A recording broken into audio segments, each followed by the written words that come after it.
Hello friends, എല്ലാവർക്കും team ലക്ഷ്യയുടെ YouTube ചാനലിലേക്ക് സ്വാഗതം.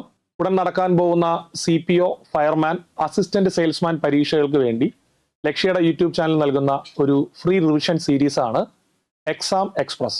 അതിൻ്റെ 2 ക്ലാസ്സുകൾ കംപ്ലീറ്റ് ചെയ്തു. ഒന്ന് ഭരണഘടനയായിരുന്നു, ഒന്ന് ജോഗ്രഫി ആയിരുന്നു. ഇതുവരെയും ആ ക്ലാസ്സുകൾ കാണാത്തവർ ആ ക്ലാസ്സുകൾ കാണുക. ഇന്ന് എക്സാം എക്സ്പ്രസിന്റെ 3ാമത്തെ ക്ലാസ് ആണ്.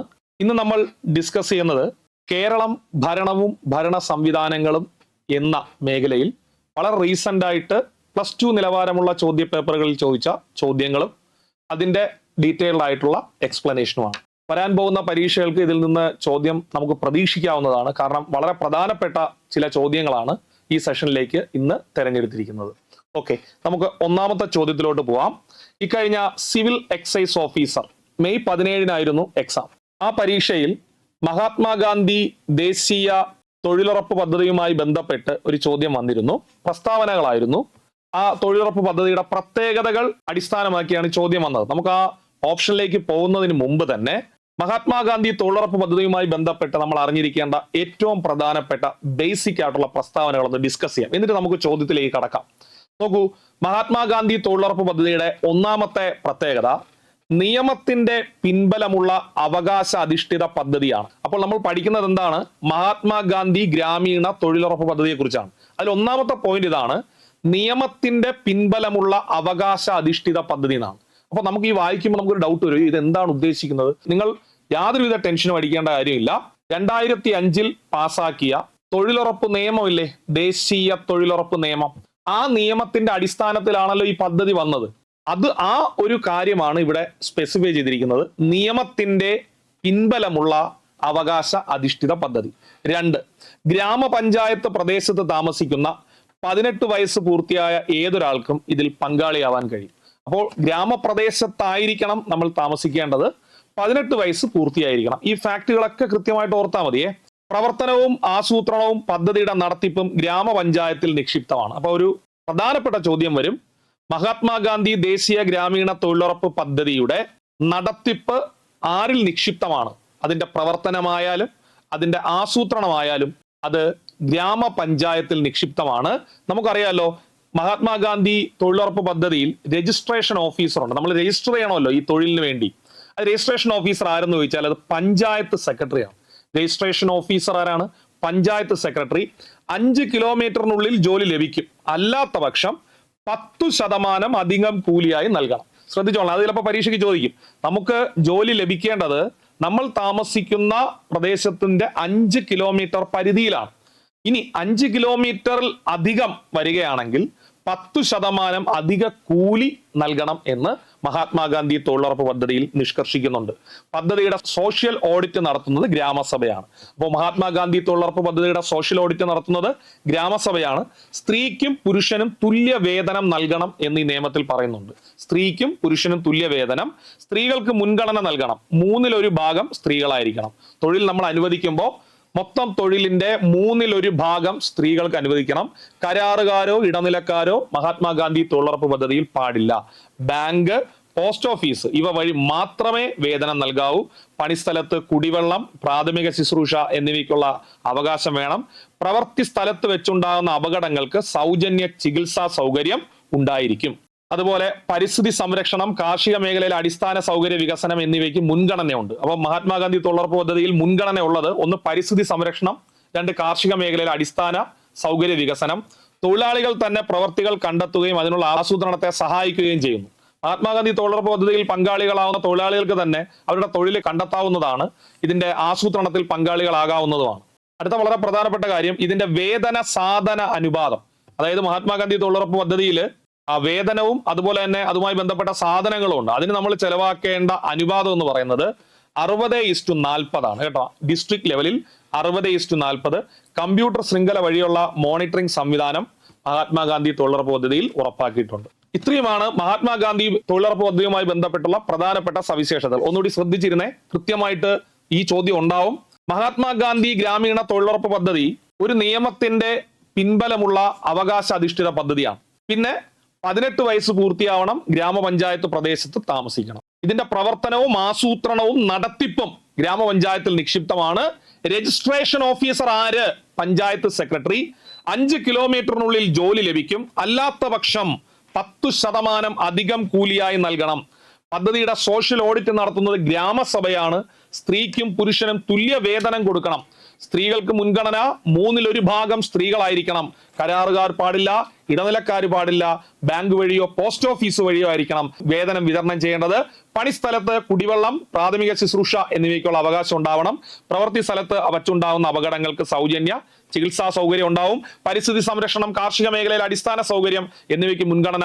തൊഴിലാളികൾക്ക് തന്നെ പ്രവൃത്തികൾ കണ്ടെത്തുവാനുള്ള സംവിധാനമുണ്ട്. വേതന സാധന അനുപാതം 60:40 ആണ്. വേതനത്തിന് 60-ഉം സാധനത്തിന് 40-ഉമായി മാറ്റിവെക്കുക.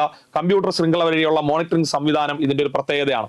ഗവൺമെന്റിന്റെ ഒഫീഷ്യൽ സൈറ്റിൽ, ഗവൺമെന്റിന്റെ ഔദ്യോഗിക സൈറ്റിൽ തൊഴിലാളികളുടെ അവകാശങ്ങൾ, മഹാത്മാഗാന്ധി തൊഴിലുറപ്പ് പദ്ധതിയുമായി ബന്ധപ്പെട്ട തൊഴിലാളികളുടെ അവകാശങ്ങൾ എന്താണ് എന്ന് കൊടുത്തിട്ടുണ്ട്. ഇതിൽ നിന്നാണ് ഈ സിവിൽ എക്സൈസ് ഓഫീസർ പരീക്ഷയ്ക്ക് ചോദ്യം ചോദിച്ചത്. അപ്പൊ നമുക്ക് ആ ഒഫീഷ്യൽ വെബ്സൈറ്റിൽ കൊടുത്തിരിക്കുന്ന അവകാശങ്ങളൊന്ന് പഠിക്കാം. നോക്കൂ, ഒരു തൊഴിലാളിക്ക് തൊഴിൽ നിർദ്ദേശിക്കാനുള്ള അവകാശമുണ്ട്. ഏതൊക്കെ തൊഴിൽ നമുക്ക് ഏറ്റെടുക്കാം, അത് തൊഴിലാളിക്ക് അതിനുള്ള അവകാശമുണ്ട്. ആവശ്യപ്പെടുന്ന സമയത്ത് തൊഴിൽ ലഭിക്കാനുള്ള അവകാശമുണ്ട്. നമ്മൾ വിചാരിക്കുന്നത് തെറ്റാണ്, തെറ്റല്ലേ?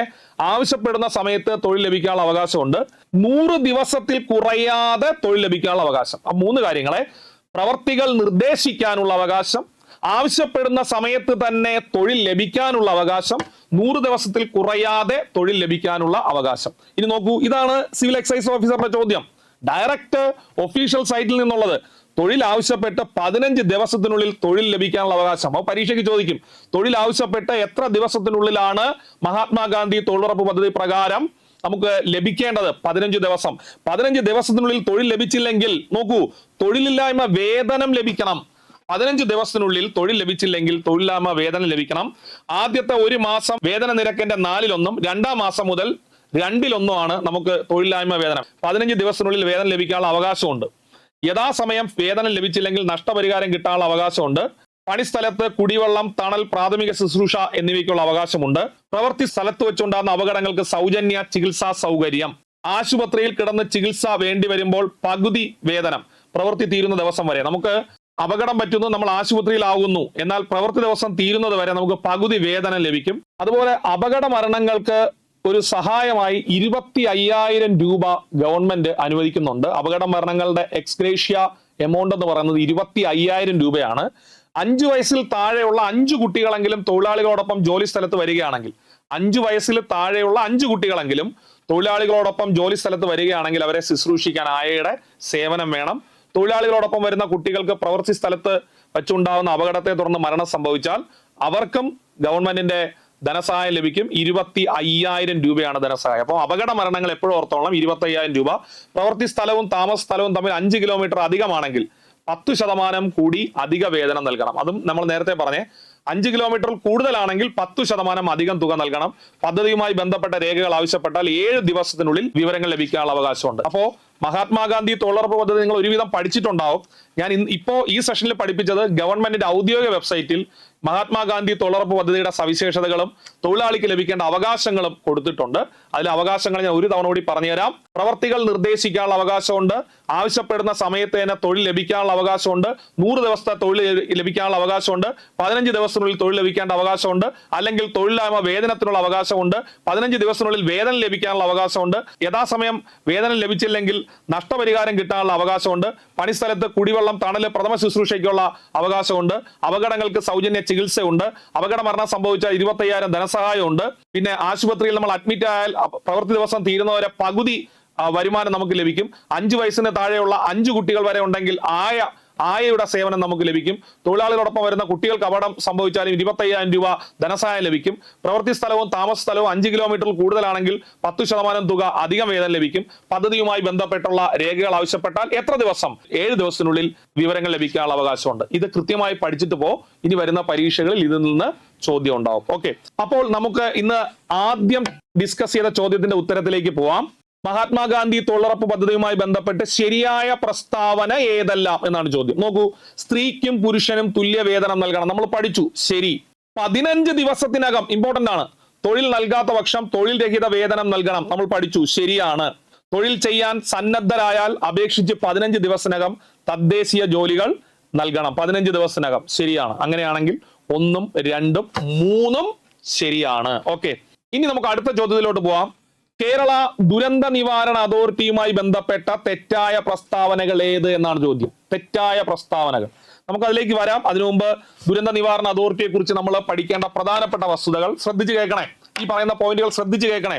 ഇന്ത്യയിൽ ആദ്യമായി ദുരന്ത നിവാരണ അതോറിറ്റി ആരംഭിച്ച സംസ്ഥാനമാണ് കേരളം. അതാണ് ഒന്നാമത്തെ പോയിന്റ്. ഇന്ത്യയിൽ ആദ്യമായി ദുരന്ത നിവാരണ അതോറിറ്റി സ്ഥാപിച്ച സംസ്ഥാനം കേരളമാണ്. രണ്ടാമത്തെ പോയിന്റ്, 2005 ഇന്ത്യൻ പാർലമെന്റ് പാസാക്കിയ നാഷണൽ ഡിസാസ്റ്റർ മാനേജ്മെന്റ് ആക്ട് അഥവാ ദേശീയ ദുരന്ത നിവാരണ നിയമത്തിലെ ചാപ്റ്റർ 3 സെക്ഷൻ 14 പ്രകാരമാണ് രൂപീകരിച്ചത്. ചാപ്റ്റർ 3 സെക്ഷൻ 14 പ്രകാരമാണ് രൂപീകരിച്ചത്. നോക്കൂ, ഇതൊരു നിയമത്തിന്റെ അടിസ്ഥാനത്തിൽ രൂപീകരിക്കപ്പെട്ടതാണ്. പൂർണ്ണമായിട്ട് ശ്രദ്ധിക്കുക. ഇത് നിയമത്തിന്റെ അടിസ്ഥാനത്തിൽ രൂപീകരിക്കപ്പെട്ടത് കൊണ്ട് കേരള സംസ്ഥാന ദുരന്ത നിവാരണ അതോറിറ്റി ഒരു സ്റ്റാറ്റ്യൂട്ടറി ബോഡിയാണ്. ഞാൻ വ്യക്തമായി പറഞ്ഞു തരികയാണ്. കേരള സംസ്ഥാന ദുരന്ത നിവാരണ അതോറിറ്റി ഒരു സ്റ്റാറ്റ്യൂട്ടറി ബോഡിയാണ്. കാരണം നിയമത്തിന്റെ അടിസ്ഥാനത്തിലാണ് വന്നത്. ഏതു നിയമം? 2005 ദുരന്ത നിവാരണ നിയമം. ഇതൊരു സ്റ്റാറ്റ്യൂട്ടറി ബോഡിയാണ്. അതോടൊപ്പം നമ്മൾ മനസ്സിലാക്കേണ്ടത് ഇതിന് സ്വയം ഭരണാധികാരമില്ല. വ്യക്തമാണ്, സ്വയം ഭരണ അധികാരമില്ല, സർക്കാരിന്റെ നിയന്ത്രണത്തിൽ പ്രവർത്തിക്കുന്നു. കേരള സംസ്ഥാന ദുരന്ത നിവാരണ അതോറിറ്റി നിലവിൽ വന്നത് 2007 മെയ് മാസം 4-ാം തീയതിയാണ്.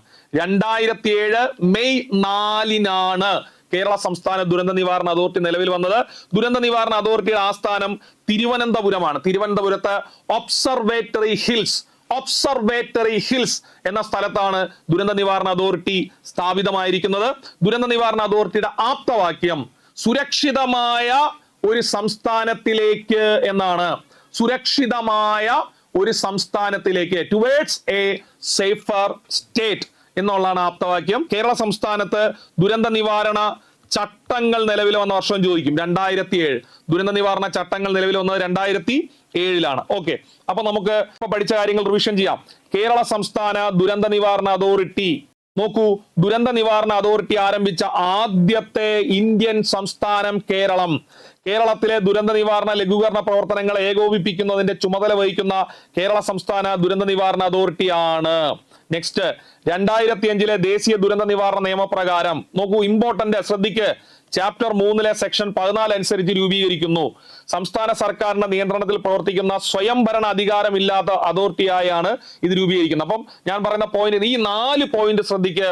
2005 നിയമപ്രകാരം വന്നു. ഇതൊരു സ്റ്റാറ്റ്യൂട്ടറി ബോഡിയാണ്. ഇതിന് സ്വയം ഭരണം ഇല്ല, കേരള സർക്കാരിന്റെ നിയന്ത്രണത്തിൽ പ്രവർത്തിക്കുന്നു. 2007 മെയ് 4-നാണ് രൂപീകരിച്ചത്. രൂപീകരണ സമയത്തെ കേരള മുഖ്യമന്ത്രി VS അച്യുതാനന്ദനായിരുന്നു. ദുരന്ത നിവാരണ അതോറിറ്റിയുടെ ആസ്ഥാനം ഒബ്സർവേറ്ററി ഹിൽസ് തിരുവനന്തപുരം. ശ്രദ്ധിക്ക്, ഒബ്സർവേറ്ററി ഹിൽസ് തിരുവനന്തപുരം. ആപ്തവാക്യം സുരക്ഷായനം എന്ന് പറയും. സുരക്ഷായനം അല്ലെങ്കിൽ സുരക്ഷിതമായ ഒരു സംസ്ഥാനത്തിലേക്ക്, ടുവേർഡ്സ് എ സേഫർ സ്റ്റേറ്റ് എന്നുള്ളതാണ് ദുരന്ത നിവാരണ അതോറിറ്റിയുടെ ആപ്തവാക്യം. ക്ലിയർ ആണ്? അപ്പൊ നമുക്ക് ഈ ചോദ്യത്തിന്റെ ഉത്തരം പരിശോധിക്കാം ഓരോന്നായിട്ടെ. തെറ്റായ പ്രസ്താവന കണ്ടെത്താനാണ് പറയുന്നത്. അത് എപ്പോഴും പരീക്ഷയ്ക്ക് പോകുമ്പോൾ ശ്രദ്ധിക്കണം. തെറ്റാണോ ശരിയാണോ ചോദിച്ചിരിക്കുന്നത്. തെറ്റായ പ്രസ്താവന നോക്കൂ, 2005 ദുരന്ത നിവാരണ നിയമപ്രകാരമാണ് അതോറിറ്റി രൂപീകരിച്ചത്. പ്രസ്താവന വളരെ വളരെ ശരി. സുരക്ഷായനം എന്നതാണ് ആപ്തവാക്യം, വളരെ ശരി. ദുരന്ത നിവാരണ അതോറിറ്റിയുടെ ചെയർമാൻ മുഖ്യമന്ത്രിയാണ് കേട്ടോ. ദുരന്ത നിവാരണ അതോറിറ്റിയുടെ ചെയർമാൻ മുഖ്യമന്ത്രിയാണ്. നമ്മൾ ഇനിയും പഠിക്കും. ശരി. നോക്കൂ, 2008 മെയ് 4 നമ്മൾ പഠിച്ചു.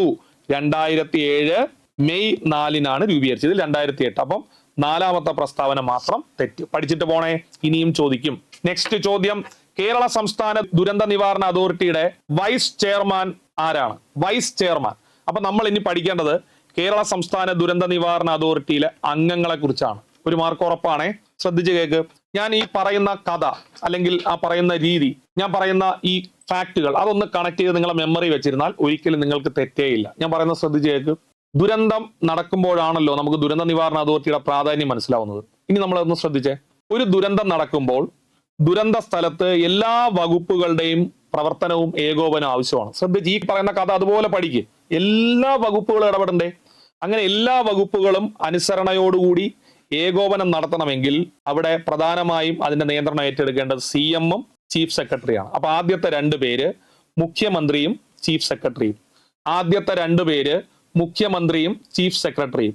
ആദ്യത്തെ രണ്ട് പേര് മുഖ്യമന്ത്രിയും ചീഫ് സെക്രട്ടറി. ഇനി ദുരന്ത നിവാരണ അതോറിറ്റിയുടെ വകുപ്പുണ്ട്. നോക്ക് ശ്രദ്ധിക്ക്. ദുരന്ത നിവാരണ അതോറിറ്റിയുടെ വകുപ്പ് കേരളത്തിലെ റവന്യൂ വകുപ്പാണ്. ദുരന്ത നിവാരണ അതോറിറ്റിയുടെ വകുപ്പ് കൺസേൺ ഡിപ്പാർട്ട്മെന്റ് റവന്യൂ ആണ്. അപ്പൊ റവന്യൂ മിനിസ്റ്ററും റവന്യൂ സെക്രട്ടറിയും. അപ്പൊ 4 പേരായേ. പിന്നെ ഒരിടത്ത് ദുരന്തം നടന്നാൽ അവിടെ ഉറപ്പായിട്ടും ആദ്യം ഓടിയെത്തുന്നത് പോലീസ് അല്ലേ. പോലീസിന്റെ വകുപ്പ് മന്ത്രിയായ ഹോം മിനിസ്റ്ററും വകുപ്പ് സെക്രട്ടറിയായ ഹോം സെക്രട്ടറി. അപ്പൊ 6 പേരായേ. ദുരന്തം നടക്കുമ്പോൾ കൃഷിനാശം സംഭവിക്കുന്നത് നിങ്ങൾ പഠിച്ചിട്ടില്ലേ. അപ്പൊ കൃഷി വകുപ്പിന്റെ മന്ത്രി. ശ്രദ്ധിക്കണേ, സെക്രട്ടറി ഇല്ല, എടുത്തു പറയാണ്, സെക്രട്ടറി ഇല്ല. കൃഷി വകുപ്പിന്റെ സെക്രട്ടറി ഇല്ല, കൃഷി വകുപ്പിന്റെ മന്ത്രി മാത്രം. നോക്കൂ, മുഖ്യമന്ത്രിയും ചീഫ് സെക്രട്ടറിയും ഒരു സെറ്റ്, റവന്യൂ മന്ത്രിയും റവന്യൂ സെക്രട്ടറിയും സെറ്റ് 2, പോലീസ് മന്ത്രിയും പോലീസിന്റെ സെക്രട്ടറിയും ഹോം മിനിസ്റ്ററും ഹോം സെക്രട്ടറിയും സെറ്റ് 3. അപ്പൊ 6 പേരായ. കൃഷി മന്ത്രി 7 പേര്. പിന്നെ ദുരന്ത നിവാരണ അതോറിറ്റിയുടെ ഒരു ടെക്നിക്കൽ വിങ് ഉണ്ട്. അതിന്റെ പേര് സ്റ്റേറ്റ് എമർജൻസി ഓപ്പറേഷൻ സെന്റർ എന്നാണ്. അതിന്റെ പേര് state emergency operation centre. State emergency operation centre എന്നാണ്. അതിന്റെ തലവൻ ആരെന്ന് ചോദിച്ചാൽ ഹെഡ് സയന്റിസ്റ്റ് എന്ന ആളാണ്. Head scientist. അപ്പൊ സ്റ്റേറ്റ് എമർജൻസി ഓപ്പറേഷൻ സെന്ററിന്റെ ഹെഡ് സയന്റിസ്റ്റ് കൂടി ഇതിൽ മെമ്പറാണ്. അങ്ങനെ മൊത്തം എത്ര പേരാണ്? 8 പേര്. പക്ഷേ ഞാൻ ഒരു കാര്യം എടുത്തു പറയുന്നു, റെഡ് ഇട്ട് മാർക്ക് ചെയ്യണം. റെഡ് ഇട്ട് മാർക്ക് ചെയ്യണം, തെറ്റിക്കല്ല്. കേരള സംസ്ഥാന ദുരന്ത നിവാരണ അതോറിറ്റിയിൽ അംഗബലം ചോദിച്ചാൽ 10 എന്ന് എഴുതിയാൽ മതി. കാരണം നമ്മുടെ നിയമത്തിൽ പറയുന്നുണ്ട് ഒരു സംസ്ഥാന ദുരന്ത നിവാരണ അതോറിറ്റിയിൽ എത്ര അംഗങ്ങൾ വരെ ആവാം? 10. അപ്പൊ നിങ്ങളോട് പരീക്ഷയ്ക്ക് ചോദിക്കുന്നു, ഡൗട്ട് വരല്ലേ, കേരള സംസ്ഥാന ദുരന്ത നിവാരണ അതോറിറ്റിയിൽ അംഗങ്ങളുടെ എണ്ണം എത്ര? 10 എന്ന് എഴുതിയാൽ മതി, ഡൗട്ടില്ല. പക്ഷെ ആ 10 ഫില്ല് ചെയ്യാന്നാണ്. നമ്മളിപ്പോ 8 പദവികളാണ് ഇതിനകത്ത് ഉൾക്കൊള്ളിച്ചിരിക്കുന്നത്. നോക്കൂ, മുഖ്യമന്ത്രിയും ചീഫ് സെക്രട്ടറിയും, റവന്യൂ മന്ത്രിയും റവന്യൂ സെക്രട്ടറിയും, അതിനുശേഷം ആഭ്യന്തരമന്ത്രിയും ആഭ്യന്തര സെക്രട്ടറിയും, കൃഷി മന്ത്രി, സ്റ്റേറ്റ് എമർജൻസി ഓപ്പറേഷൻ സെന്ററിന്റെ ഹെഡ് സയന്റിസ്റ്റ്. ഇനി നമുക്ക് ഇതിൽ പ്രധാനപ്പെട്ട ആളുകളെ പഠിക്കാം. ചെയർമാൻ ആര്? തെറ്റിക്കരുത്. കേരള സംസ്ഥാന ദുരന്ത നിവാരണ അതോറിറ്റിയുടെ ചെയർമാൻ മുഖ്യമന്ത്രി. പഠിച്ചേ. വൈസ് ചെയർമാൻ ആര്? റവന്യൂ മന്ത്രി. അതാണ് ഇവിടുത്തെ ചോദ്യം. കേരള സംസ്ഥാന ദുരന്ത നിവാരണ അതോറിറ്റിയുടെ വൈസ് ചെയർമാൻ റവന്യൂ മന്ത്രി. പഠിച്ചേ. ഇനി ആരാണ് കേരള സംസ്ഥാന ദുരന്ത നിവാരണ അതോറിറ്റിയുടെ സിഇഒ? Chief executive officer. തെറ്റിക്കരുത്, ഓഫീസർ അല്ലേ. ഈ സമിതിയിലെ ഏറ്റവും വലിയ ഓഫീസർ ആരാണ്? മന്ത്രിമാരെ മാറ്റി നിർത്ത്. ഓഫീസർ ആരാന്നാണ് ചോദിക്കുന്നത്. ഓഫീസർ ആര്? Chief secretary. അപ്പൊ കേരള സംസ്ഥാന ദുരന്ത നിവാരണ അതോറിറ്റിയുടെ സിഇഒ, ചീഫ് സെക്രട്ടറി. ഇനി ഇതിൽ മെമ്പർ സെക്രട്ടറി ഉണ്ട്. മെമ്പർ സെക്രട്ടറി എന്ന് പറഞ്ഞതിനെ കുറിച്ച് ടെക്നിക്കൽ നോളജ് ആവശ്യമുള്ളവരാണ്. അത് ഇദ്ദേഹമാണ്, head scientist. State emergency operation സെന്ററിന്റെ ഹെഡ് സയന്റിസ്റ്റ് ആണ് ഇതിന്റെ മെമ്പർ സെക്രട്ടറി. എന്നാൽ ഈ സംസ്ഥാന ദുരന്ത നിവാരണ അതോറിറ്റിയുടെ സമ്മേളനങ്ങൾ വിളിച്ചു ചേർക്കുന്നത് ദുരന്ത നിവാരണ അതോറിറ്റിയുടെ കൺവീനർ, ദുരന്ത നിവാരണ വകുപ്പുണ്ടല്ലോ, ഏത്? റവന്യൂ വകുപ്പ്. ആ റവന്യൂ വകുപ്പിന്റെ മേധാവി. ഈ പദവികളെല്ലാം അലങ്കരിക്കുന്നത് റവന്യൂ സെക്രട്ടറിയാണ്. അതായത് ഒന്നുകൂടി ഞാൻ പറയാം, സമ്മേളനം വിളിച്ചു ചേർക്കുന്നത് റവന്യൂ സെക്രട്ടറിയാണ്. ദുരന്ത നിവാരണ അതോറിറ്റിയുടെ കൺവീനർ റവന്യൂ സെക്രട്ടറിയാണ്. പിന്നെ ഏറ്റവും ഇമ്പോർട്ടന്റ്, ഈ വകുപ്പുണ്ടല്ലോ, ദുരന്ത നിവാരണ അതോറിറ്റിയുടെ വകുപ്പാണ് റവന്യൂ. ദുരന്ത നിവാരണ അതോറിറ്റിയുടെ വകുപ്പിന്റെ മേധാവി ആര്? ശ്രദ്ധിക്ക്. ദുരന്ത നിവാരണ അതോറിറ്റിയുടെ വകുപ്പിന്റെ മേധാവി ആര്? അതും റവന്യൂ സെക്രട്ടറി. വകുപ്പ് എന്ന് പറഞ്ഞാൽ റവന്യൂ വകുപ്പാണ്. വകുപ്പ് മേധാവി എന്ന് പറഞ്ഞാൽ ആ വകുപ്പിന്റെ സെക്രട്ടറി. അപ്പൊ റവന്യൂ സെക്രട്ടറി. അപ്പൊ നമുക്ക് അംഗങ്ങളെ പഠിക്കാം. ശ്രദ്ധിച്ചേ. ഒരു ദുരന്തം നടക്കുന്നേ, ഇങ്ങനെ പോലെ കഥ പോലെ പഠിക്കുക. അപ്പൊ തെറ്റില്ല കേട്ടോ. ദുരന്തം നടക്കുന്നു, ശ്രദ്ധിച്ചോ. എല്ലാ വകുപ്പുകളെ ഏകോപിപ്പിക്കണം. അപ്പം മുഖ്യമന്ത്രിയും ചീഫ് സെക്രട്ടറിയും വേണം. സെറ്റ് 1. പിന്നെ ഈ ദുരന്തത്തെ കൺട്രോൾ ചെയ്യുന്ന വകുപ്പുണ്ട്, റവന്യൂ. അപ്പൊ സെറ്റ് 2, റവന്യൂ മിനിസ്റ്ററും റവന്യൂ സെക്രട്ടറി. പിന്നെ ദുരന്തം നടക്കുന്ന സ്ഥലത്ത് പോലീസ് വരും, പോലീസിന്റെ മന്ത്രിയും പോലീസിന്റെ സെക്രട്ടറി. അപ്പൊ സെറ്റ് 3. ദുരന്തം നടക്കുമ്പോൾ കൃഷി നാശം ഉണ്ടാവും, കൃഷി മന്ത്രി മാത്രമേ ഉള്ളൂ, സെക്രട്ടറി ഇല്ല. പിന്നെ ഈ കാര്യവരമുള്ള സ്റ്റേറ്റ് എമർജൻസി ഓപ്പറേഷൻ സെന്ററിന്റെ ഹെഡ് സയന്റിസ്റ്റ്. അങ്ങനെ ഇത്രയും പേരാണ് ഇപ്പോൾ ദുരന്ത നിവാരണ അതോറിറ്റിയിലുള്ളത്. ഇതില് ചെയർമാൻ ആര്? മുഖ്യമന്ത്രി. വൈസ് ചെയർമാൻ ആര്? റവന്യൂ മന്ത്രി. ചീഫ് എക്സിക്യൂട്ടീവ് ഓഫീസർ ആര്? സംസ്ഥാനത്തെ ചീഫ് സെക്രട്ടറി. സിഇഒ സംസ്ഥാന ചീഫ് സെക്രട്ടറിയാണ്. Member secretary, head scientist, state emergency operation centre. ഇനി വളരെ ഇമ്പോർട്ടന്റ് ആയ പദവി, land revenue secretary. Kerala state disaster management അതോറിറ്റിയുടെ വകുപ്പ് മേധാവി റവന്യൂ സെക്രട്ടറിയാണ്. ചെയർമാൻ അല്ല, ചെയർമാൻ മുഖ്യമന്ത്രി. KSDMA സിഇഒ ആരെന്ന് വെച്ചാൽ ചീഫ് സെക്രട്ടറി. ഇത് KSDMA വകുപ്പ്. അപ്പൊ ഇങ്ങനെ പഠിക്കുക. KSDMA വകുപ്പ് എന്ന് പറഞ്ഞാൽ റവന്യൂ വകുപ്പ്. റവന്യൂ വകുപ്പിന്റെ മേധാവി, ലാൻഡ് റവന്യൂ വകുപ്പിന്റെ സെക്രട്ടറി. KSDMA സമ്മേളനങ്ങൾ വിളിച്ചു ചേർക്കുന്ന ഇദ്ദേഹമാണ്. സംസ്ഥാന ദുരന്ത നിവാരണ അതോറിറ്റിയുടെ കൺവീനർ ഇദ്ദേഹമാണ്. വർഷത്തിൽ ഒരു തവണയെങ്കിലും KSDMA യോഗം ചേരണം. ഇത്രയാണ് ദുരന്ത നിവാരണ അതോറിറ്റിയുമായി ബന്ധപ്പെട്ട് നമ്മൾ സ്ട്രക്ചർ പഠിക്കേണ്ടത്. പിന്നെ എപ്പോഴും ഓർത്തോളുക, 2005 നിയമപ്രകാരം വന്നതാണ്. സ്റ്റാറ്റ്യൂട്ടറി ബോഡിയാണ്. സ്വയംഭരണം ഇല്ല, കേരള സർക്കാരിന്റെ നിയന്ത്രണത്തിൽ പ്രവർത്തിക്കുന്നു. ശരി, നമുക്ക് മൂന്നാമത്തെ ചോദ്യത്തിലോട്ട് പോവാം. കേരള സ്റ്റേറ്റ് ഇലക്ഷൻ കമ്മീഷനുമായി ബന്ധപ്പെട്ട ശരിയായ പ്രസ്താവനകൾ. ഇലക്ഷൻ കമ്മീഷൻ, കേരളത്തിന്റെ ഇലക്ഷൻ കമ്മീഷൻ നമ്മൾ കൃത്യമായി പഠിച്ചോളുക. കേരള സംസ്ഥാന ഇലക്ഷൻ കമ്മീഷനുമായി ബന്ധപ്പെട്ട് +2 നിലവാരം വരെയുള്ള പരീക്ഷകൾക്ക് സാധാരണ ചോദിക്കുന്ന പോയിന്റുകൾ ഇതൊക്കെയാണ്. പൂർണ്ണമായിട്ട് ശ്രദ്ധിക്ക്, ഇമ്പോർട്ടന്റ് ആണ്, എഴുതി പഠിക്കണേ. കേരള സംസ്ഥാന ഇലക്ഷൻ കമ്മീഷൻ നിലവിൽ വന്നത് 1993 ഡിസംബർ 3-നാണ്. പൂർണ്ണമായി ശ്രദ്ധിക്ക്, കേരള സംസ്ഥാന ഇലക്ഷൻ കമ്മീഷൻ നിലവിൽ വന്നത് 1993 ഡിസംബർ 3-നാണ്. തദ്ദേശ സ്വയംഭരണ സ്ഥാപനങ്ങളില്ലേ, ശ്രദ്ധിക്കണേ, പഞ്ചായത്ത്, മുനിസിപ്പാലിറ്റി, കോർപ്പറേഷൻ, ഇവയുടെ ഇലക്ഷനുമായി ബന്ധപ്പെട്ടുള്ള പ്രവർത്തനങ്ങൾ മാത്രമേ കേരള സംസ്ഥാന ഇലക്ഷൻ കമ്മീഷൻ നടത്തുന്നുള്ളൂ. ഞാൻ പറയുന്ന വ്യക്തമായിട്ട് ശ്രദ്ധിക്കണേ. പഞ്ചായത്ത് അല്ലെങ്കിൽ മുനിസിപ്പാലിറ്റി അല്ലെങ്കിൽ കോർപ്പറേഷൻ, ഇതുമായി ബന്ധപ്പെട്ടുള്ള പ്രവർത്തനങ്ങൾ മാത്രമേ സംസ്ഥാന ഇലക്ഷൻ കമ്മീഷൻ നടത്തുന്നുള്ളൂ. ശ്രദ്ധിക്ക്. ഇവര് നടത്താത്ത 2 ഇലക്ഷൻ പറയട്ടെ. പാർലമെന്റ് ഇലക്ഷൻ, നമ്മുടെ നാട്ടിലെ പാർലമെന്റ് ഇലക്ഷൻ, നമ്മുടെ രാജ്യത്ത് നടക്കുന്ന പാർലമെന്റ് ഇലക്ഷൻ, അത് ഇവരുടെ കൺട്രോളിലല്ല. പിന്നെ സംസ്ഥാന നിയമസഭകളിലെ MLA-മാരുടെ ഇലക്ഷൻ, അത് ഇവരുടെ നിയന്ത്രണത്തിലല്ല. ആ ഇലക്ഷൻ ഒഴിച്ച് പ്രാദേശിക ഗവൺമെന്റ് ഇലക്ഷനാണ് ഇവർ കണ്ടക്ട് ചെയ്യുന്നത്. ഇവർ തന്നെയാണ് തദ്ദേശ തെരഞ്ഞെടുപ്പിൽ മാതൃകാ പെരുമാറ്റച്ചട്ടം, ഈ പ്രാദേശിക ഗവൺമെന്റുകൾ ഇലക്ഷൻ നടക്കുമ്പോൾ പെരുമാറ്റച്ചട്ടം കൊണ്ടുവരേണ്ടത് സംസ്ഥാന ഇലക്ഷൻ കമ്മീഷനാണ്. സംസ്ഥാന ഇലക്ഷൻ കമ്മീഷൻ രൂപീകരിക്കുന്ന ഏത് ആർട്ടിക്കിൾ പ്രകാരമാണ്? എക്സാമിന് ചോദിക്കെ 2 ആർട്ടിക്കിളിനെ അടിസ്ഥാനപ്പെടുത്തിയാണ് 243K-യും 243Z-യും. കാരണം 73-ാം ഭേദഗതിയെ തുടർന്നാണ് ഇങ്ങനൊരു സ്ഥാപനം നിലവിൽ വരാൻ തീരുമാനിച്ചത്. അപ്പോൾ പരീക്ഷയ്ക്ക് ചോദിക്കും, സംസ്ഥാന ഇലക്ഷൻ കമ്മീഷൻ രൂപീകരിക്കാൻ കാരണമായ ഭേദഗതി എന്ന് ചോദിച്ചാൽ 73-ാം ഭേദഗതി. 73-ാം ഭേദഗതിയെ തുടർന്ന് ഭരണഘടനയിൽ കൂട്ടിച്ചേർത്ത പ്രധാനപ്പെട്ട ഒരു വകുപ്പാണ് 243K. അതുപോലെ 74-ാം ഭേദഗതിയെ തുടർന്ന് കൂട്ടിച്ചേർത്താണ് 243Z-A. ഈ 2 ആർട്ടിക്കിളും ഞാൻ ഒന്നുകൂടി ഇവിടെ പഠിപ്പിക്കുന്നത്, ശ്രദ്ധിച്ചോ. 243A, 243Z-A, ഇവയുടെ അടിസ്ഥാനത്തിലാണ് ഇവിടെ സംസ്ഥാന ഇലക്ഷൻ കമ്മീഷൻ രൂപീകരിക്കുന്നത്. നെക്സ്റ്റ്, സ്റ്റേറ്റ് ഇലക്ഷൻ കമ്മീഷണർ നിയമിക്കുന്നത് ഗവർണറാണ്. പരീക്ഷയ്ക്ക് ചോദിക്കേ, സ്റ്റേറ്റ് ഇലക്ഷൻ കമ്മീഷണർ നിയമിക്കുന്നത് ആര്? ഗവർണറാണ്. കാലാവധി 65 വയസ്സ് തികയുന്നത് വരെയോ അല്ലെങ്കിൽ പരമാവധി 5 വർഷമോ ആണ്. 65 വയസ്സോ പരമാവധി 5 വർഷമോ. നിലവിലത്തെ സംസ്ഥാന തെരഞ്ഞെടുപ്പ് കമ്മീഷണർ A. ഷാജഹാൻ ആണ്. കേരളത്തിന്റെ 7ാമത്തെ തെരഞ്ഞെടുപ്പ് കമ്മീഷണറാണ് A. ഷാജഹാൻ. ഒന്നുകൂടി 1 മിനിറ്റ് കൊണ്ട് പെട്ടെന്ന് പഠിക്കാം, പൂർണ്ണമായിട്ട് ഓർത്തു വെച്ചോ. കേരള സംസ്ഥാന ഇലക്ഷൻ കമ്മീഷൻ നിലവിൽ വന്നത് 93 ഡിസംബർ 3-നാണ്. 93 ഡിസംബർ 3. തദ്ദേശ സ്വയംഭരണ സ്ഥാപനങ്ങളിലേക്കുള്ള തെരഞ്ഞെടുപ്പ് നടത്തുന്നു. തദ്ദേശ തെരഞ്ഞെടുപ്പിൽ മാതൃകാ പെരുമാറ്റച്ചട്ടം ഉണ്ടാക്കുന്നു. 243K-Z-A പ്രകാരമാണ് രൂപീകരിക്കുന്നത്. സ്റ്റേറ്റ് ഇലക്ഷൻ കമ്മീഷണർ നിയമിക്കുന്നത് ഗവർണറാണ്. 65 വയസ്സ് അല്ലെങ്കിൽ 5 വർഷമാണ്. സംസ്ഥാന തെരഞ്ഞെടുപ്പ് കമ്മീഷണറായി നിയമിക്കപ്പെട്ട വ്യക്തി ഇപ്പോൾ നിലവിൽ A. ഷാജഹാൻ, കേരളത്തിന്റെ 7ാമത്തെയാണ്. അപ്പൊ ഇവിടുത്തെ ചോദ്യം 93 ഡിസംബർ 3-ന് നിലവിൽ വന്നു. ശരി. ഇന്ത്യൻ ഭരണഘടനയുടെ ആർട്ടിക്കിൾ 243K പ്രകാരമാണ് സ്റ്റേറ്റ് ഇലക്ഷൻ കമ്മീഷൻ രൂപീകൃതമായ. K-യും ശരിയാണ്. പഞ്ചായത്ത്, മുനിസിപ്പാലിറ്റി, കോർപ്പറേഷൻ തെരഞ്ഞെടുപ്പുകൾ നടത്തുക എന്നതാണ് കമ്മീഷന്റെ പ്രധാന ചുമതല. ശരിയാണ്. പഞ്ചായത്ത്, നിയമസഭാ മണ്ഡലം, കോർപ്പറേഷൻ, മുനിസിപ്പാലിറ്റി എന്നിവയുടെ അതിർത്തി നിർണയം സ്റ്റേറ്റ് ഇലക്ഷൻ കമ്മീഷന്റെ ചുമതലയാണ്. അപ്പോ നോക്കൂ, ഇവിടെ നിയമസഭാ മണ്ഡലം കിടക്കുന്നുണ്ടോ? നിയമസഭാ മണ്ഡലത്തിൽ സ്റ്റേറ്റ് ഇലക്ഷൻ കമ്മീഷന് യാതൊരുവിധ ബന്ധമില്ല. അപ്പോൾ ഇതിൽ ശരിയുള്ളത് 1, 2, 3. പഠിച്ചിട്ട് പോണേ, ഉറപ്പാണേ. അടുത്ത ചോദ്യം, കഴിഞ്ഞ തവണ ഫയർ ആൻഡ് റെസ്ക്യൂ ഓഫീസർ പരീക്ഷയ്ക്ക് ചോദിച്ച +2 നിലവാരത്തിലുള്ള ചോദ്യമാണ്. ചുവടെ ചേർക്കുന്ന പ്രസ്താവനകളിൽ ശരിയേത്? എന്തിനെ കുറിച്ചാണ്? ധനകാര്യ കമ്മീഷനെ കുറിച്ചുള്ള ചോദ്യമാണ്. സംസ്ഥാനം, നമുക്ക് അതിലോട്ട് വരാം. അതിനു മുമ്പ് പഠിക്കാം. കേരളത്തിലെ സംസ്ഥാന ധനകാര്യ കമ്മീഷൻ ആദ്യം പഠിക്കുക. എന്തിനാണ് ഈ സംസ്ഥാന ധനകാര്യ കമ്മീഷൻ വരുന്നത്? പ്രധാനമായും അവരുടെ ചുമതലകൾ ഇതാണ്. ഒന്ന്, നമ്മുടെ സംസ്ഥാനത്തെ പ്രാദേശിക ഗവൺമെന്റുകളുടെ ധനസ്ഥിതി പരിശോധിക്കുക. ശ്രദ്ധിച്ചു കേൾക്ക്, പ്രാദേശിക ഗവൺമെന്റുകളുടെ ധനസ്ഥിതി പരിശോധിക്കുക. പിന്നെ സംസ്ഥാന ഗവൺമെന്റുകളും പ്രാദേശിക ഗവൺമെന്റുകൾക്കിടയിലുള്ള വരുമാന വിതരണം പരിശോധിക്കുക. പൂർണ്ണമായിട്ടും എന്ത് ഓറിയന്റഡ് ആയിട്ടാണ് ഈ സ്ഥാപനം പ്രവർത്തിക്കുന്നത്? പ്രാദേശിക ഗവൺമെന്റുകളുടെ സാമ്പത്തിക കാര്യങ്ങളിൽ ഇടപെടാൻ വേണ്ടിയാണ്. ഞാൻ എടുത്തു പഠിപ്പിക്കുകയാണ്.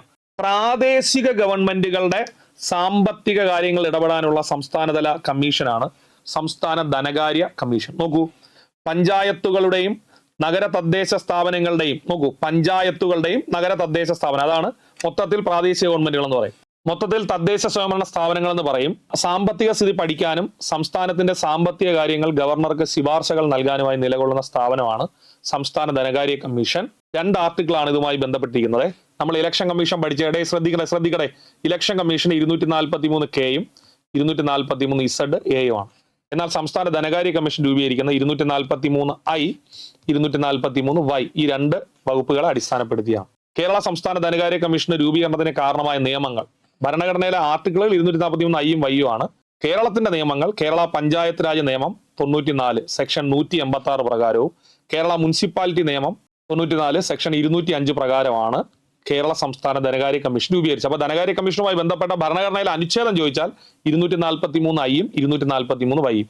കേരള ധനകാര്യ കമ്മീഷൻ രൂപീകരിക്കാൻ കാരണമായ കേരളത്തിന്റെ നിയമങ്ങൾ: പഞ്ചായത്ത് രാജ് നിയമം 94 സെക്ഷൻ 186, മുനിസിപ്പാലിറ്റി 94 സെക്ഷൻ 205. കേരള സംസ്ഥാന ധനകാര്യ കമ്മീഷൻ രൂപം കൊണ്ടത് 94 ഏപ്രിൽ 23 നോക്കിയോ. 93 ഡിസംബർ 3 ഇലക്ഷൻ കമ്മീഷൻ, 94 ഏപ്രിൽ 23 ധനകാര്യ കമ്മീഷൻ. ധനകാര്യ കമ്മീഷന്റെ കാലാവധി 5 വർഷമാണ് കേട്ടോ. ധനകാര്യ കമ്മീഷന്റെ കാലാവധി 5 വർഷമാണ്. സംസ്ഥാന ധനകാര്യ കമ്മീഷനിലെ അംഗങ്ങൾ 3 ചെയർമാൻ ഉൾപ്പെടെ 3. നിലവിലെ ചെയർമാൻ KN ഹരിലാലാണ്. നിലവിലെ ചെയർമാൻ ആരാണ്? KN ഹരിലാൽ. മറ്റു അംഗങ്ങൾ A Jayathilak, Sharmila Mary Joseph. A Jayathilak, Sharmila Mary Joseph. ഇവരാണ് മറ്റ് അംഗങ്ങൾ. കൃത്യമായി സംസ്ഥാന ധനകാര്യ കമ്മീഷൻ പഠിച്ചിട്ട് പോവുക. അപ്പൊ നമുക്ക് ചോദ്യത്തിലോട്ട് പോവാം. നോക്കൂ, ഫയർ ആൻഡ് റെസ്ക്യൂ ഓഫീസർ പരീക്ഷയ്ക്ക് ചോദിച്ച ചോദ്യം: സംസ്ഥാന ഗവൺമെന്റ് ആണ് കേരള സംസ്ഥാന ധനകാര്യ കമ്മീഷൻ നിയമിക്കുന്നത്. അപ്പം യഥാർത്ഥത്തിൽ നിയമന അധികാരി ആരെന്ന് ചോദിക്കുമ്പോൾ ഗവർണറാണ്. ഗവർണറാണ് അവർ അപ്പോയിന്റ് ചെയ്യുന്നത്. പക്ഷെ അത് ഗവർണർ സംസ്ഥാന ഗവൺമെന്റിന്റെ ഭാഗമാണെന്ന് അറിയാലോ, അതുകൊണ്ട് പ്രസ്താവന തെറ്റല്ല, ശരിയാണ്. സംസ്ഥാന ധനകാര്യ കമ്മീഷന്റെ കാലാവധി 4 വർഷം എന്നാണ് കിടക്കുന്നത്. അത് വളരെ വലിയ തെറ്റാണ്. എത്ര വർഷമാണ്? 5. അപ്പൊ അത് തെറ്റ്. തദ്ദേശ സ്ഥാപനങ്ങളുടെ സാമ്പത്തിക നില പരിശോധിക്കുന്നതിന് സംസ്ഥാന ധനകാര്യ കമ്മീഷനാണ്. പ്രസ്താവന ശരി. അങ്ങനെയാണെങ്കിൽ 1-ാമത്തെയും 3-ാമത്തെയും ശരിയാണ്. സംസ്ഥാന ധനകാര്യ കമ്മീഷൻ പഠിച്ചിട്ട് പോണേ, ഉറപ്പ് മാർക്ക്. നെക്സ്റ്റ്, കേരള നെൽവയൽ തണ്ണീർത്തട സംരക്ഷണ നിയമം രൂപീകൃതമായത് ഏത് ആക്ട് പ്രകാരമാണ്? ശ്രദ്ധിച്ചോ, കേരള നെൽവയൽ തണ്ണീർത്തട സംരക്ഷണ നിയമം. ഇതിൽ നിന്ന് ചോദ്യം വരാം. കേരള നെൽവയൽ തണ്ണീർത്തട സംരക്ഷണ നിയമം പാസ്സായത് ഏത് ആക്ട് പ്രകാരം എന്നാണ് ചോദ്യം. അപ്പൊ നമ്മൾ ആദ്യം പഠിക്കേണ്ടത് എന്താണ് കേരള നെൽവയൽ തണ്ണീർത്തട സംരക്ഷണ നിയമം. ആദ്യം തന്നെ പറഞ്ഞോളട്ടെ, കേരളത്തിൽ അവശേഷിക്കുന്ന വയലുകളും തണ്ണീർത്തടങ്ങളും പരിപാലിക്കുന്നതിന് വേണ്ടി 2008 കേരള നിയമസഭ പാസാക്കിയ നിയമമാണ് കേരള നെൽവയൽ തണ്ണീർത്തട സംരക്ഷണ നിയമം. ഒന്നുകൂടി ശ്രദ്ധിച്ചു കേൾക്ക്. കേരളത്തിൽ അവശേഷിക്കുന്ന നെൽവയലുകളും തണ്ണീർത്തടങ്ങളും പരിപാലിക്കുന്നതിന് വേണ്ടി കേരള നിയമസഭ പാസാക്കിയ ഒരു നിയമമാണ് കേരള നെൽവയൽ തണ്ണീർത്തട സംരക്ഷണ നിയമം. നമ്മൾ അതിൽ ആദ്യം പഠിക്കേണ്ടത് നെൽവയലുകളും തണ്ണീർത്തടങ്ങളും പരിപാലിക്കുന്നതിന് വേണ്ടി സമഗ്ര നിയമം പാസാക്കിയ ആദ്യത്തെ സംസ്ഥാനമാണ് കേരളം. ഞാൻ വീണ്ടും പറയുന്നു, നെൽവയലുകളും തണ്ണീർത്തടങ്ങളും സംരക്ഷിക്കാൻ വേണ്ടി സമഗ്ര നിയമം പാസാക്കിയ ആദ്യത്തെ സംസ്ഥാനം കേരളമാണ്. ഓക്കെ, കേരള നെൽവയൽ തണ്ണീർത്തട സംരക്ഷണ നിയമം പാസാക്കിയത് കേരള നിയമസഭയാണ്. കേരള നിയമസഭ. ആ സമയത്തെ മുഖ്യമന്ത്രി VS അച്യുതാനന്ദൻ ആയിരുന്നു. അപ്പൊ 2 പോയിന്റിൽ VS അച്യുതാനന്ദൻ വരും. ഒന്ന്, സംസ്ഥാന ദുരന്ത നിവാരണ അതോറിറ്റി രൂപീകരിക്കുമ്പോൾ കേരള മുഖ്യമന്ത്രി ആര്? VS അച്യുതാനന്ദൻ. കേരള നെൽവയൽ തണ്ണീർത്തട സംരക്ഷണ നിയമം പാസ്സാക്കുമ്പോൾ കേരള മുഖ്യമന്ത്രി ആര്? VS അച്യുതാനന്ദൻ. അപ്പോൾ VS അച്യുതാനന്ദനാണ് തണ്ണീർത്തടവും നെൽവയലും നിയമം കൊണ്ടുവരുമ്പോൾ കേരളത്തിന്റെ മുഖ്യമന്ത്രി ആയിരുന്നത്. നെക്സ്റ്റ്, ഏത് വർഷമാണ്? 2008. കേരള നെൽവയൽ തണ്ണീർത്തട സംരക്ഷണ നിയമം ഏത് വർഷം? 2008. ഇനി ഏറ്റവും ഇമ്പോർട്ടന്റ്, 2008 കേരള നെൽവയൽ തണ്ണീർത്തട സംരക്ഷണ നിയമം പാസ്സാക്കിയല്ലോ. അത് എത്രാമത്തെ നിയമമാണ് എന്ന് പറഞ്ഞാൽ ഡൗട്ട് വരല്ലേ. നമ്മൾ ഓരോ വർഷവും ഒരുപാട് നിയമം പാസ്സാക്കുമല്ലോ. അപ്പൊ ഈ കേരള നെൽവയൽ തണ്ണീർത്തട സംരക്ഷണ നിയമം പാസ്സാക്കിയ 2008. ചോദ്യം എന്താണെന്ന് ചോദിച്ചാൽ 2008 കേരള നിയമസഭ പാസ്സാക്കിയ എത്രാമത്തെ നിയമമാണ് കേരള നെൽവയൽ തണ്ണീർത്തട സംരക്ഷണ നിയമം? ശ്രദ്ധിക്കുക, 2008 കേരള നിയമസഭ പാസ്സാക്കിയ എത്രാമത്തെ നിയമമാണ് കേരള നെൽവയൽ തണ്ണീർത്തട സംരക്ഷണ നിയമം? ഇനി ഈ ചോദ്യം വരുമ്പോൾ ആരും തെറ്റിക്കരുത്, ഒരാളും തെറ്റിക്കരുത്. കാരണം ഇതിനകത്ത് തന്നെ ഇതിന്റെ ഉത്തരവുണ്ട്. ഏത് വർഷമാണ്? 2008. ഓക്കെ, ഈ 2008 നമുക്ക് വിലയില്ലാത്ത 2 0 അങ്ങ് വെട്ടിക്കളയാം. അപ്പൊ ബാക്കി എത്ര? 28. ഇനി തെറ്റിക്കല്ലേ. 2008 കേരള നിയമസഭ പാസ്സാക്കിയ 28ാമത്തെ നിയമമാണ് കേരള നെൽവയൽ തണ്ണീർത്തട സംരക്ഷണ നിയമം. കഴിഞ്ഞു. നെക്സ്റ്റ്, കേരള നെൽവയൽ തണ്ണീർത്തട സംരക്ഷണ നിയമം എത്ര തവണ ഇതുവരെ ഭേദഗതി ചെയ്തിട്ടുണ്ട്? കേരള നെൽവയൽ തണ്ണീർത്തട സംരക്ഷണ നിയമം ഇതുവരെ എത്ര തവണ ഭേദഗതി ചെയ്തെന്ന് വെച്ചാൽ 5 തവണ. കേരള നെൽവയൽ തണ്ണീർത്തട സംരക്ഷണ നിയമം ഇതുവരെ എത്ര തവണ ഭേദഗതി ചെയ്തു എന്ന് ചോദിച്ചാൽ 5 തവണ ഭേദഗതി ചെയ്തു. ഭേദഗതി നടന്ന വർഷങ്ങൾ പൂർണ്ണമായിട്ട് ശ്രദ്ധിക്ക്. 2008 നിയമം. 2008 ശേഷം 2011, 2015, 2016, 2018, 2024. ഇങ്ങനെ 5 കൊല്ലങ്ങളിലായി കേരള നെൽവയൽ തണ്ണീർത്തട സംരക്ഷണ നിയമം അമെൻഡ് ചെയ്യപ്പെട്ടു. 2008 നിയമം. 2008 നിയമം വർഷങ്ങൾ പഠിക്ക്. 2011, 15, എന്നിട്ട് 15 തൊട്ടടുത്ത വർഷം 16, എന്നിട്ട് 2008 നിയമം. ആ നിയമം 10 വർഷമായപ്പോ 2018, അടുത്തത് 2024. അങ്ങനെ 5 തവണ തെറ്റിക്കരുത്, ഇമ്പോർട്ടന്റ്. കേരള നെൽവയൽ തണ്ണീർത്തട സംരക്ഷണ നിയമം ഏറ്റവും ഒടുവിൽ അമെൻഡ് ചെയ്തത് കഴിഞ്ഞ വർഷമാണ് 2024. പിന്നെ അതിനു മുമ്പ് അമെൻഡ് ചെയ്തത് 10 വർഷം പൂർത്തിയായപ്പോൾ 2018. പിന്നെ 3 വർഷം പഠിച്ചാൽ മതി ഇടയിൽ 2011, 2015, 2016.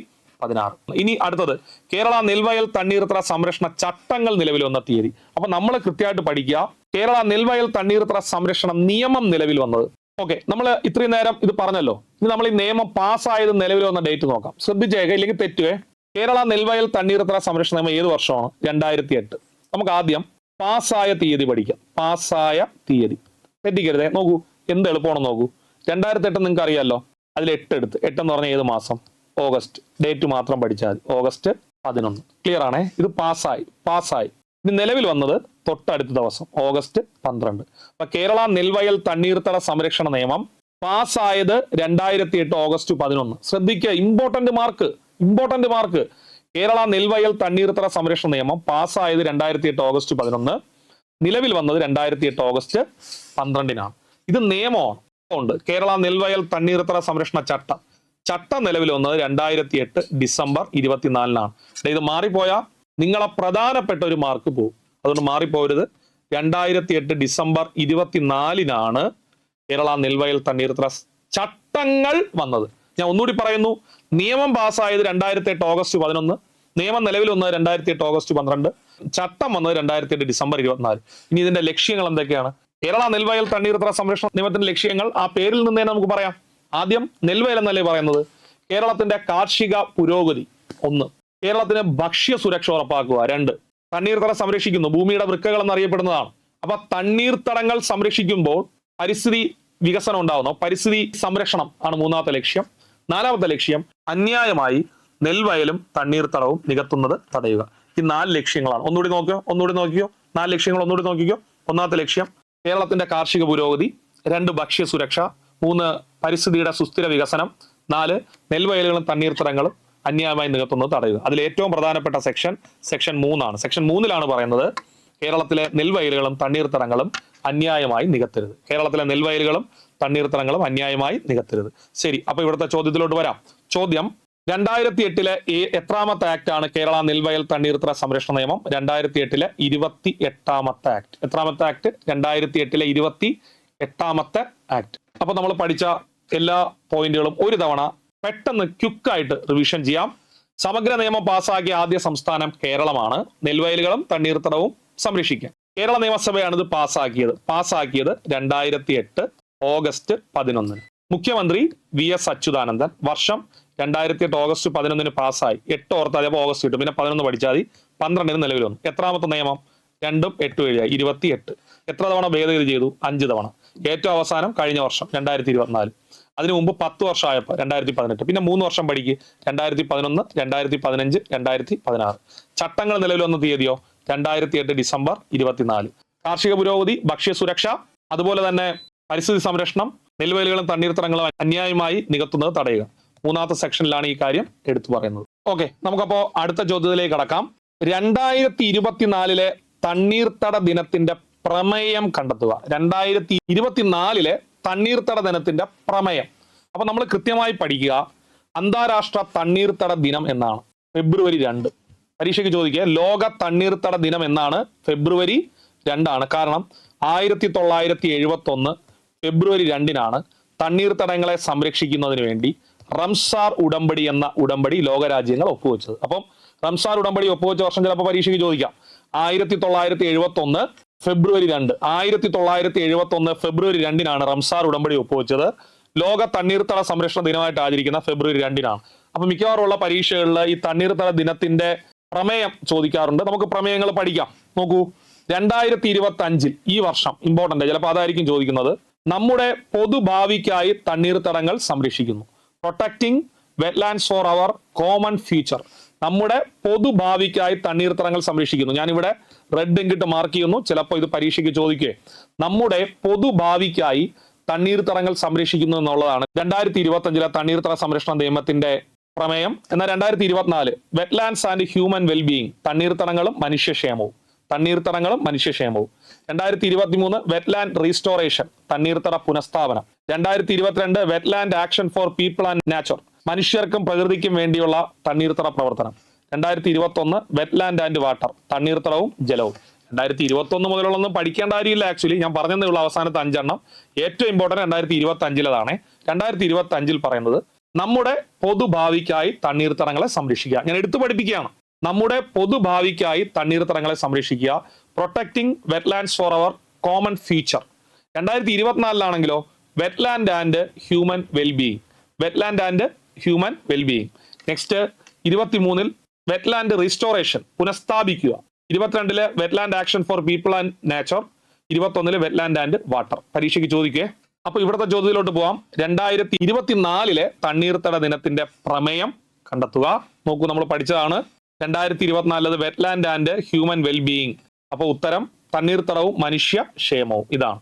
അപ്പൊ ഉറപ്പായിട്ടും 2025 പഠിച്ചോണ്ട് പോണേ. നമ്മുടെ പൊതുഭാവിക്കായി തണ്ണീർത്തടങ്ങൾ സംരക്ഷിക്കുന്നു. ക്ലിയർ ആണ്? ശരി, നെക്സ്റ്റ് ചോദ്യം. കേരള ഭൂപരിഷ്കരണ നിയമവുമായി ബന്ധപ്പെട്ട തെറ്റായ പ്രസ്താവന അല്ലെങ്കിൽ പ്രസ്താവനകൾ ഏവ? കേരള ഭൂപരിഷ്കരണ നിയമവുമായി ബന്ധപ്പെട്ട തെറ്റായ പ്രസ്താവന അല്ലെങ്കിൽ പ്രസ്താവനകൾ ഏവ? നമുക്ക് അതിലോട്ട് വരാം. കേരളത്തിന്റെ ഭൂപരിഷ്കരണ നിയമത്തിലേക്ക് വരാം. ശ്രദ്ധിച്ചോ, കേരളത്തിന്റെ ഭൂപരിഷ്കരണ ചരിത്രം കേരള സംസ്ഥാന രൂപീകരണ ചരിത്രവുമായി ബന്ധപ്പെട്ടിരിക്കുന്നു. ഒന്നാമത്തെ EMS സർക്കാർ അധികാരത്തിൽ വരുന്നത് 1957 എല്ലാവർക്കും അറിയാം. അപ്പോ EMS സർക്കാർ അധികാരത്തിൽ വരുന്നു, നിങ്ങൾക്ക് എല്ലാവർക്കും അറിയാം. അതൊരു കമ്മ്യൂണിസ്റ്റ് സർക്കാരായിരുന്നു. അവരുടെ ഏറ്റവും പ്രധാനപ്പെട്ട ലക്ഷ്യം പാടങ്ങളിൽ പണിയെടുക്കുന്ന കർഷകർക്ക് ആ ഭൂമിയുടെ അവകാശം ലഭിക്കുക അല്ലെങ്കിൽ ഉറപ്പുവരുത്തുക എന്നാണ്. അതിന്റെ ഭാഗമായിട്ട് അദ്ദേഹം അധികാരത്തിൽ വന്ന ഉടനെ തന്നെ ഒരു നിയമം കൊണ്ടുവന്നു, കുടിയൊഴിപ്പിക്കൽ നിരോധന നിയമം. ശ്രദ്ധിക്കണേ, അതായത് ഭൂപരിഷ്കരണ നിയമമല്ല ഞാൻ പറഞ്ഞത്, ശ്രദ്ധിച്ചു കേട്ടില്ലെങ്കിൽ തെറ്റും. കുടിയൊഴിപ്പിക്കൽ നിരോധന നിയമം. അതായത് EMS അധികാരത്തിൽ വരുന്നു എന്ന് അറിഞ്ഞിട്ട് ഇവിടുത്തെ ജന്മിമാർ എന്ത് ചെയ്തെന്ന് അറിയാമോ? അവര് പാടങ്ങളിൽ ഉണ്ടായിരുന്ന കുടിയാന്മാരെ കുടിയൊഴിപ്പിക്കാൻ ശ്രമിച്ചു. പാടങ്ങളിൽ ഉണ്ടായിരുന്ന കുടിയാന്മാരെ കുടിയൊഴിപ്പിക്കാൻ ശ്രമിച്ചു. ആ കുടിയൊഴിപ്പിക്കാൻ ശ്രമിച്ചപ്പം EMSന് അത് മനസ്സിലായി, ഭാവിയിൽ ഭൂപരിഷ്കരണം മുന്നിൽ കണ്ടുകൊണ്ട് ഇവർ ചെയ്യുന്നതാണ്. അതുകൊണ്ട് പറഞ്ഞു കുടിയൊഴിപ്പിക്കരുത്. കുടിയൊഴിപ്പിക്കൽ നിരോധന നിയമം 57. എന്നിട്ട് കേരളത്തിന് ഒരു ഭൂപരിഷ്കരണ നിയമം വേണം. ഭൂപരിഷ്കരണം വേറെയാണ്. അന്നാണെങ്കിൽ കേരളം 3 മേഖലകളായി വിഭജിച്ച് കിടക്കുന്നു. തിരുവിതാംകൂർ, കൊച്ചി, മലബാർ, ഇങ്ങനെ 3 മേഖലകളായിട്ട് വിഭജിച്ച് കിടക്കുകയാണ്. അപ്പൊ ഈ 3 മേഖലയിലെയും ഭൂപരിഷ്കരണം ക്രോഡീകരിച്ചുകൊണ്ടാണ് നമുക്ക് പുതിയൊരു ഭൂപരിഷ്കരണം കൊണ്ടുവരേണ്ടത്. അങ്ങനെ അന്നുണ്ടായിരുന്ന ഭൂപരിഷ്കരണ നിയമങ്ങളെ കുറിച്ച് പഠിക്കാൻ EMS ഒരു കമ്മിറ്റി അപ്പോയിന്റ് ചെയ്തു. ആ കമ്മിറ്റിയുടെ പേര് അച്യുതമേനോൻ സമിതി എന്നാണ്. അച്യുതമേനോൻ സമിതി. അപ്പം പരീക്ഷയ്ക്ക് ചോദിക്കും, ഒന്നാമത്തെ EMS സർക്കാർ കേരളത്തിന്റെ ഭൂപരിഷ്കരണ രൂപീകരണത്തിന് വേണ്ടി പഠനം നടത്താനായി അപ്പോയിന്റ് ചെയ്ത സമിതിയുടെ ചെയർമാൻ ആരായിരുന്നു? അത് സി അച്യുതമേനോനാണ്. അതുകൊണ്ടാണ് ഇത് അച്യുതമേനോൻ സമിതി എന്നറിയപ്പെടുന്നത്. അങ്ങനെ അച്യുതമേനോൻ തിരുവിതാംകൂറിലെയും കൊച്ചിയിലെയും മലബാറിലെയൊക്കെ ഭൂപരിഷ്കരണം കൃത്യമായി പഠിച്ചതിനു ശേഷം ഒരു റിപ്പോർട്ട് കൊടുത്തു. അതിന്റെ അടിസ്ഥാനത്തിൽ EMSന്റെ സർക്കാർ ഒരു ബില്ല് എഴുതി. കേരളത്തിൽ ആദ്യത്തെ ഒരു ഭൂപരിഷ്കരണ ബില്ലെന്ന് പറയാൻ പറ്റുന്ന ബില്ലാണ് കാർഷിക ബന്ധ ബിൽ. കേട്ടോ, പരീക്ഷയ്ക്ക് ചോദിക്കുക ഉറപ്പാണ്. EMS സർക്കാർ അവതരിപ്പിച്ചതാണ് കാർഷിക ബന്ധ ബിൽ. പക്ഷെ അവതരിപ്പിച്ചത് EMS അല്ല, KR ഗൗരിയാണ്. അപ്പൊ പരീക്ഷയ്ക്ക് ചോദിക്കും, 1957 കേരള നിയമസഭയിൽ കാർഷിക ബന്ധ ബില്ല് അവതരിപ്പിച്ചത് ആര്? 1957 കേരള നിയമസഭയിൽ കാർഷിക ബന്ധ ബില്ല് അവതരിപ്പിച്ചത് KR ഗൗരിയാണ്. 57 December 21. 57 December 21 KR Gauri കാർഷിക ബന്ധ ബില്ല് അവതരിപ്പിച്ചു. 59 ജൂൺ 10 കാർഷിക ബന്ധ ബിൽ നിയമസഭയിൽ പാസ്സായി. നിയമസഭയിൽ പാസ്സായുള്ളൂ, ശ്രദ്ധിച്ചോ. പക്ഷേ ഗവർണർ എന്ത് ചെയ്തില്ല? ഒപ്പുവെച്ചില്ല. കാരണം ആ സമയത്ത് വിമോചന സമരം നടന്നു. വിമോചന സമരത്തെ തുടർന്ന് 59 ജൂലൈ 31 EMS സർക്കാരിനെ പിരിച്ചുവിട്ടു. അപ്പൊ എന്ത് സംഭവിച്ചു എന്ന് വെച്ചാൽ, KR ഗൗരി അവതരിപ്പിച്ച കാർഷിക ബന്ധ ബില്ല് നിയമസഭയിൽ പാസ്സായി, പക്ഷേ ഗവർണർ ഒപ്പിട്ടില്ല. ആ സമയത്ത് ഇവിടെ രാഷ്ട്രപതി ഭരണം വരുന്നു, മന്ത്രിസഭ പിരിച്ചുവിടുന്നു. അപ്പൊ ഒന്നാമത്തെ EMS സർക്കാരിന്റെ കാലഘട്ടത്തിൽ എന്തൊക്കെ നടന്നു? കഥ പോലെ പഠിക്ക്. EMS അധികാരത്തിൽ വരുന്നു. EMS ഒരു കമ്മ്യൂണിസ്റ്റ് ഗവൺമെന്റിന് നേതൃത്വം കൊടുക്കുന്ന ആളായതുകൊണ്ട് ഇവിടുത്തെ ജമ്മിമാർക്ക് ഭയങ്കര ടെൻഷനായി. അയ്യോ, ഈ ഭൂ ഉടമകളുടെ ഭൂമി നഷ്ടപ്പെടുവോ, കർഷകർക്ക് ഉടമസ്ഥാവകാശം കൊടുക്കുന്ന ഒരു ടെൻഷൻ വന്നു. അപ്പൊ ഈ കുടികടപ്പ് കിടക്കുന്നതുകൊണ്ടാണല്ലോ ഈ അവകാശം ലഭിക്കുന്നത്. അപ്പം ഇവരെ അവരുടെ ഭൂമിയിൽ നിന്ന് ഒഴിവാക്കാൻ ഈ ജമ്മിമാർ ശ്രമിച്ചു. അപ്പൊ തന്നെ EMS അതിനെ ബ്ലോക്ക് ചെയ്തു. EMS കുടിയൊഴിപ്പിക്കൽ നിരോധന നിയമം കൊണ്ടുവരുന്നു 57. അപ്പം ഇവരെല്ലാം അവിടെ തന്നെ തുടർന്നു. എന്നിട്ട് അച്യുതമേനോനോട് പറയുന്നു, തിരുവിതാംകൂറിലെയും കൊച്ചിയിലെയും മലബാറിലെയും ഭൂപരിഷ്കരണ നിയമങ്ങളെ കുറിച്ച് പഠിച്ചിട്ട് റിപ്പോർട്ട് തരിക. അതാണ് അച്യുതമേനോൻ സമിതി. അദ്ദേഹം റിപ്പോർട്ട് കൊടുത്തു. എന്നിട്ട് കേരളത്തിന് വേണ്ടി ഒരു ഭൂപരിഷ്കരണ നിയമം അദ്ദേഹം അവതരിപ്പിക്കാൻ ശ്രമിക്കുന്നു. ആര്? EMS സർക്കാർ. പക്ഷെ അവതരിപ്പിച്ചത് KR ഗൗരിയാണ്. 57 ഡിസംബർ 21 അതിനകത്ത് കുടിയാന്മാർക്ക് ഭൂ ഉടമസ്ഥത നൽകുന്നു, മിച്ച ഭൂമി പിടിച്ചെടുത്ത് സർക്കാർ വിതരണം ചെയ്യുന്നു, അതുപോലെ കൈവശം വയ്ക്കാൻ പറ്റുന്ന ഭൂമിക്ക് ഒരു പരിധി നിശ്ചയിക്കുന്നു. ഇങ്ങനെയുള്ള ഒരുപാട് കാര്യങ്ങളുണ്ടായിരുന്നു. അതുകൊണ്ട് തന്നെ ഇത് ഭൂ ഉടമകൾക്ക് വളരെയധികം തലവേദന ഉണ്ടാക്കിയ ഒരു ബില്ലായിട്ട് മാറി. പക്ഷേ 59 ജൂൺ 10 ഈ ബില്ല് പാസ്സായെങ്കിലും വിമോചന സമരം വന്ന് ഈ മന്ത്രിസഭയെ പിരിച്ചുവിട്ടു 59 ജൂലൈ 31. അതിനുശേഷം വരുന്നത് രണ്ടാമത്തെ സർക്കാർ പട്ടം താണുപിള്ളയാണ്. ശ്രദ്ധിക്കണേ, പട്ടം താണുപിള്ള സർക്കാർ വരുമ്പം ഓൾറെഡി നമ്മളിവിടെ പാസ്സാക്കിയ ഈ ഭൂപരിഷ്കരണ ബില്ലുണ്ടല്ലോ, കാർഷിക ബന്ധ ബിൽ, അത് പാസ്സാവാതെ പ്രസിഡന്റിന്റെ കയ്യിലിരിക്കുന്നു. ആ ബില്ല് പിന്നീട് തിരിച്ചയച്ചു, പട്ടം താണുപിള്ള പാസ്സാക്കി. പട്ടം താണുപിള്ള ആ ബില്ല് പാസ്സാക്കി. കാർഷിക ബന്ധ ബില്ല് ഭേദഗതികളോടുകൂടി പട്ടം താണുപിള്ള പാസ്സാക്കി.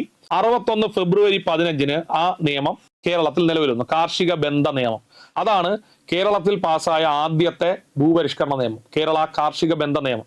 പക്ഷേ പട്ടം താണുപിള്ള ആ നിയമം പാസ്സാക്കിയെങ്കിലും, അദ്ദേഹത്തിന്റെ കാലഘട്ടത്തിൽ പാസ്സാക്കിയെങ്കിലും, കമ്മ്യൂണിസ്റ്റ് സർക്കാർ ഉദ്ദേശിച്ച അത്രയും ഫലവത്തായ മാറ്റങ്ങൾ കൊണ്ടുവരാൻ പട്ടം താണുപിള്ളയ്ക്ക് കഴിഞ്ഞില്ല. അദ്ദേഹം അതിനകത്ത് ചില ചെറിയ മാറ്റങ്ങൾ വരുത്തി. അത് ഭൂവുടമകളെ സംബന്ധിച്ച് അഡ്വാൻറ്റേജ് ആയിട്ട് മാറി. അതുകൊണ്ട് പൂർണ്ണ അർത്ഥത്തിൽ അദ്ദേഹത്തിന് നടപ്പിലാക്കാൻ പറ്റിയില്ല. പക്ഷെ ഇതിങ്ങനെ നടപ്പിലാക്കി പിന്നീട് കേരളം ഈ കാർഷിക ബന്ധ നിയമത്തിൽ മുമ്പോട്ട് പോകുമെന്ന് വിചാരിച്ചുകൊണ്ടിരിക്കുന്ന സമയത്ത് കാസർഗോഡ് ഹോസ്ദുർഗ് പ്രദേശങ്ങളിൽ റൈറ്റ് വാരി വിഷയം വരുന്നു. അതായത് അവർ പറയുന്നു, നമ്മൾ വർഷങ്ങളായി പിന്തുടരുന്നത് റൈറ്റ് ടു വാരി എന്ന നികുതി വ്യവസ്ഥയാണ്. അതിനെയൊക്കെ മറികടന്നുകൊണ്ടാണ് ഇപ്പോൾ ഈ പട്ടം താണുപിള്ളയുടെ സർക്കാർ ഇത് കൊണ്ടുവന്നത്. നമ്മളെ ഇതിൽ നിന്ന് മാറ്റി തരണമെന്ന് പറഞ്ഞിട്ട് ഈ പട്ടം താണുപിള്ള സർക്കാർ കൊണ്ടുവന്ന നിയമത്തിനെതിരെ കാസർഗോഡ് ഹോസ്ദുർഗിലുണ്ടായിരുന്ന കർഷകർ സുപ്രീം കോടതിയെ സമീപിക്കുകയും സുപ്രീം കോടതി ഇവർക്ക് അനുകൂലമായി വിധി വരികയും ചെയ്തു. അതായത് ഈ നിയമത്തിൽ നിന്ന് കാസർഗോഡ് ഹോസ്ദുർഗ് താലൂക്കിലുള്ളവരെ ഒഴിവാക്കി കൊടുക്കണമെന്ന്. അപ്പൊ നോക്കൂ, ഒരു സംസ്ഥാനത്തിൽ ഒരു നിയമത്തിൽ 2 സ്ഥലങ്ങളിലുള്ളവർക്ക് എക്സംഷൻ കൊടുക്കുന്നു. അപ്പൊ അങ്ങനെ ഒരു ഒഴിവാക്കൽ ഇവർക്ക് കിട്ടി. ഇവർക്ക് വേണ്ടി ഒരു ഓർഡിനൻസ് മന്ത്രിസഭ കൊണ്ടുവന്നു. പക്ഷെ പിന്നീട് ഇവർക്ക് വേണ്ടി ഒരു ഓർഡിനൻസ് കേരള സർക്കാർ കൊണ്ടുവരുന്നുണ്ട്. പിന്നീട് കേരള ഹൈക്കോടതി ഇടപെട്ട് പറയുന്നു, ഒരു സംസ്ഥാനത്ത് വ്യത്യസ്ത മേഖലകളിൽ വ്യത്യസ്ത നിയമങ്ങൾ നിലനിൽക്കാൻ പാടില്ല. അതുകൊണ്ട് ഈ കാർഷിക ബന്ധ നിയമം അങ്ങ് ക്യാൻസൽ ചെയ്യണം. കാർഷിക ബന്ധ നിയമം ക്യാൻസൽ ചെയ്യണം. എന്നിട്ട് ഒന്നുകൂടി പഠിച്ചിട്ട് പുതിയ ഒരു നിയമം കൊണ്ടുവരണം. അങ്ങനെ KR ഗൗരി കൊണ്ടുവന്ന ബില്ല്, പട്ടം താണുപിള്ളയുടെ കാലത്ത് പാസ്സായ കാർഷിക ബന്ധ നിയമം കാസർഗോഡ് ഹോസ്ദുർഗിലെ വിഷയം വന്നതിനെ തുടർന്ന് ആ നിയമം റദ്ദാക്കുന്നു. ഇതാണ് ആദ്യഘട്ടം. അപ്പൊ ഇനി ഒരു നിയമവും ഇല്ലേ, ഇനി ഒരു നിയമവും ഇല്ല. പിന്നീട് വരുന്നത് R ശങ്കറാണ്. R ശങ്കറിന്റെ സർക്കാരാണ് നമ്മൾ ഇപ്പോൾ കേരളത്തിലുള്ള ഭൂപരിഷ്കരണ നിയമം പാസ്സാക്കിയത്. 1963 കേരള സർക്കാർ ഭൂപരിഷ്കരണ നിയമം പാസ്സാക്കി. 1963 കേരള സർക്കാർ ഭൂപരിഷ്കരണ നിയമം പാസ്സാക്കി. അത് R ശങ്കറിന്റെ കാലത്താണ്. എന്നിട്ട് പക്ഷെ അതിനകത്ത് കുറെ പ്രശ്നങ്ങൾ ഉണ്ടായിരുന്നു. മിച്ച ഭൂമി പിടിച്ചെടുക്കാനുള്ള വ്യവസ്ഥകളോ ഭൂപരിധി നിശ്ചയിക്കാനുള്ള വ്യവസ്ഥകളിലോ ഒക്കെ പൂർണ്ണമായിട്ടുള്ള അർത്ഥത്തിൽ നടപ്പിലാക്കാൻ കഴിഞ്ഞില്ല. അതുകൊണ്ട് പിന്നീട് വന്ന EMS സർക്കാർ വരുന്നത് 67 67 വന്ന EMS സർക്കാർ ആ ഭൂപരിഷ്കരണ നിയമം പിന്നീട് ഭേദഗതി ചെയ്തു 69. പക്ഷെ അത് നടപ്പിലാക്കാൻ EMS സർക്കാരിനും കഴിഞ്ഞില്ല. അത് പൂർണ്ണ അർത്ഥത്തിൽ നടപ്പിലാക്കുന്നത് അച്യുതമേനോൻ മന്ത്രിസഭയാണ്. 1970 ജനുവരി 1 ഭൂപരിഷ്കരണ നിയമം കേരളത്തിൽ നടപ്പിലാക്കുന്നത്. അപ്പം കേരളത്തിൽ ഭൂപരിഷ്കരണ നിയമം പൂർണ്ണ അർത്ഥത്തിൽ, പറയുന്ന ശ്രദ്ധിച്ചേക്ക്, കേരളത്തിൽ ഭൂപരിഷ്കരണ നിയമം പൂർണ്ണ അർത്ഥത്തിൽ നടപ്പിലാക്കുന്നത് അച്യുതമേനോനാണ്. 70 ജനുവരി 1 ഭൂപരിഷ്കരണം നടപ്പിലാക്കി. അപ്പോൾ നമ്മൾ പഠിക്കേണ്ട ഇങ്ങനെയാണ്. ഞാൻ ഈ പറയുന്നത് ഒന്ന് ബ്രീഫ് ആയിട്ടൊന്ന് പഠിക്കണേ. അപ്പൊ ഇതിന് ഓർത്തിരിക്കാം, ഇതിൽ നിന്ന് തന്നെ മാർക്ക് കിട്ടും. EMS സർക്കാർ അധികാരത്തിൽ വരുന്നു, കുടിയൊഴിപ്പിക്കൽ നിരോധന നിയമം കൊണ്ടുവരുന്നു, അച്യുതമേനോനെ പഠനത്തിന് വേണ്ടി വിടുന്നു, റിപ്പോർട്ട് വരുന്നു, KR ഗൗരിയമ്മ ഒരു ബില്ല് അവതരിപ്പിക്കുന്നു. അതിന്റെ പേര് കാർഷിക ബന്ധ ബില്ലെന്നാണ്. 57 ഡിസംബർ 21. EMS അല്ല അവതരിപ്പിച്ചത്, KR ഗൗരിയാണ്. കാർഷിക ബന്ധ ബില്ല് നിയമസഭയിൽ പാസ്സാവുന്നു. പക്ഷെ വിമോചന സമരം വരുന്നു. ആ ബില്ല് പാസ്സാവാതെ ഗവർണറിൽ നിന്ന് പ്രസിഡന്റിലേക്ക് പോകുന്നു. EMS സർക്കാരിനെ പിരിച്ചുവിടുന്നു. പിന്നീട് വരുന്നത് പട്ടം താണുപിള്ളയാണ്. അദ്ദേഹം ഇതേ ബില്ല് തിരിച്ചെടുത്ത് ഭേദഗതികളോടുകൂടി പാസ്സാക്കി. 61 ഫെബ്രുവരി 15 ഈ നിയമം നിലവിൽ വന്നു. കാസർഗോഡ് ഹോസ്ദുർഗ് പ്രദേശങ്ങളിലെ റൈറ്റ് ടു വാരി വിഷയത്തെ തുടർന്ന് അത് പ്രശ്നമാവുകയും ഈ നിയമം ക്യാൻസൽ ആവുകയും ചെയ്യുന്നു. അപ്പൊ ഇവിടെ വെച്ച് സ്റ്റോപ്പ് ആവുന്നു. കേരളത്തിൽ ഇപ്പോഴും തുടർന്ന് വരുന്നത് ഈ ഭൂപരിഷ്കരണ നിയമമാണ്. അപ്പോൾ കേരളത്തിൽ ഭൂപരിഷ്കരണ നിയമം പാസ്സാക്കുന്നത് R ശങ്കറിന്റെ കാലത്താണ്. പക്ഷേ അതിൽ ഒരുപാട് അപാകതകൾ ഉണ്ടായിരുന്നു. അതുകൊണ്ട് EMS സർക്കാർ പിന്നീട് അത് ഭേദഗതി ചെയ്തു 69. അച്യുതമേനോൻ മന്ത്രിസഭ 70 ജനുവരി 1 പൂർണ്ണമായിട്ട് നടപ്പിലാക്കി. കേരളത്തിലെ ഭൂപരിഷ്കരണ നിയമം പഠിക്കുമ്പോൾ സ്ഥിരമായിട്ട് ചോദിക്കുന്ന ചില പ്രധാനപ്പെട്ട വർഷങ്ങളാണ്. തിരുവിതാംകൂറിലെ ആദ്യത്തെ ഭൂപരിഷ്കരണ നിയമമായ പണ്ടാരപ്പാട്ട വിളംബരം പ്രഖ്യാപിച്ച വർഷം 1865. തിരുവിതാംകൂറിൽ പണ്ടാരപ്പാട്ട വിളംബരം പ്രഖ്യാപിച്ച വർഷം 1865. കൊച്ചിയില് കുടിയായ്മ, ഇതൊക്കെ പരീക്ഷയ്ക്ക് ചോദിക്കുന്നതാണ്. കൊച്ചിയിലെ കുടിയായ്മ 1914. കൊച്ചിയിലെ കുടിയായ്മ 1914 മലബാർ 1929. മലബാറിലെ കുടിയായ്മ 1929. മലബാറിലെ കുടിയായ്മ 1929 മലബാറിലെ കുടിയായ്മ. അപ്പം തിരുവിതാംകൂറിൽ പണ്ടാരപ്പാട്ട വിളംബരം 1865, കൊച്ചിയിൽ കുടിയായ്മ 1914 മലബാർ 1929 മലബാറിലെ കുടിയായ്മ. ഓക്കെ, അടുത്ത ചോദ്യം സിവിൽ സർവീസുമായി ബന്ധപ്പെട്ട് സ്ഥിരമായിട്ട് ചോദിക്കുന്ന ഒരു ചോദ്യമാണ് ഉദ്യോഗസ്ഥ വൃന്ദം. ഉദ്യോഗസ്ഥ വൃന്ദം എന്ന് പറഞ്ഞാൽ എന്താണ്? ബ്യൂറോക്രസി.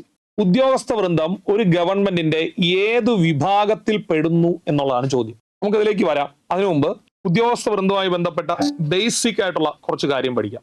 ഉദ്യോഗസ്ഥ വൃന്ദത്തിനെ നമ്മൾ വിളിക്കുന്നത് ബ്യൂറോക്രസി എന്നാണ്. ഉദ്യോഗസ്ഥ വൃന്ദം മറ്റൊരു പേരിൽ അറിയപ്പെടുന്ന എന്ത് പേരിലാണ്? ബ്യൂറോക്രസി. ബ്യൂറോ എന്ന ഫ്രഞ്ച് വേർഡ്, ക്രാറ്റോസ് എന്ന ഗ്രീക്ക് വേർഡ്, ഇത് രണ്ടും കൂടെ മെർജ് ചെയ്തിട്ടാണ് ബ്യൂറോക്രസി എന്നൊരു പദം ഉണ്ടായത്. ബ്യൂറോക്രസി എന്ന് പറഞ്ഞാൽ നമുക്കറിയാലോ, നമ്മുടെ രാജ്യത്തിൽ ഗവൺമെന്റ് സ്ഥാപനങ്ങൾ പ്രവർത്തിക്കുന്നുണ്ട്. ഏത് ഗവൺമെന്റ് സ്ഥാപനം നമ്മൾ എടുത്താലും അവിടെ രണ്ട് തരത്തിലുള്ള പദവികൾ അലങ്കരിക്കുന്നവരുണ്ട്.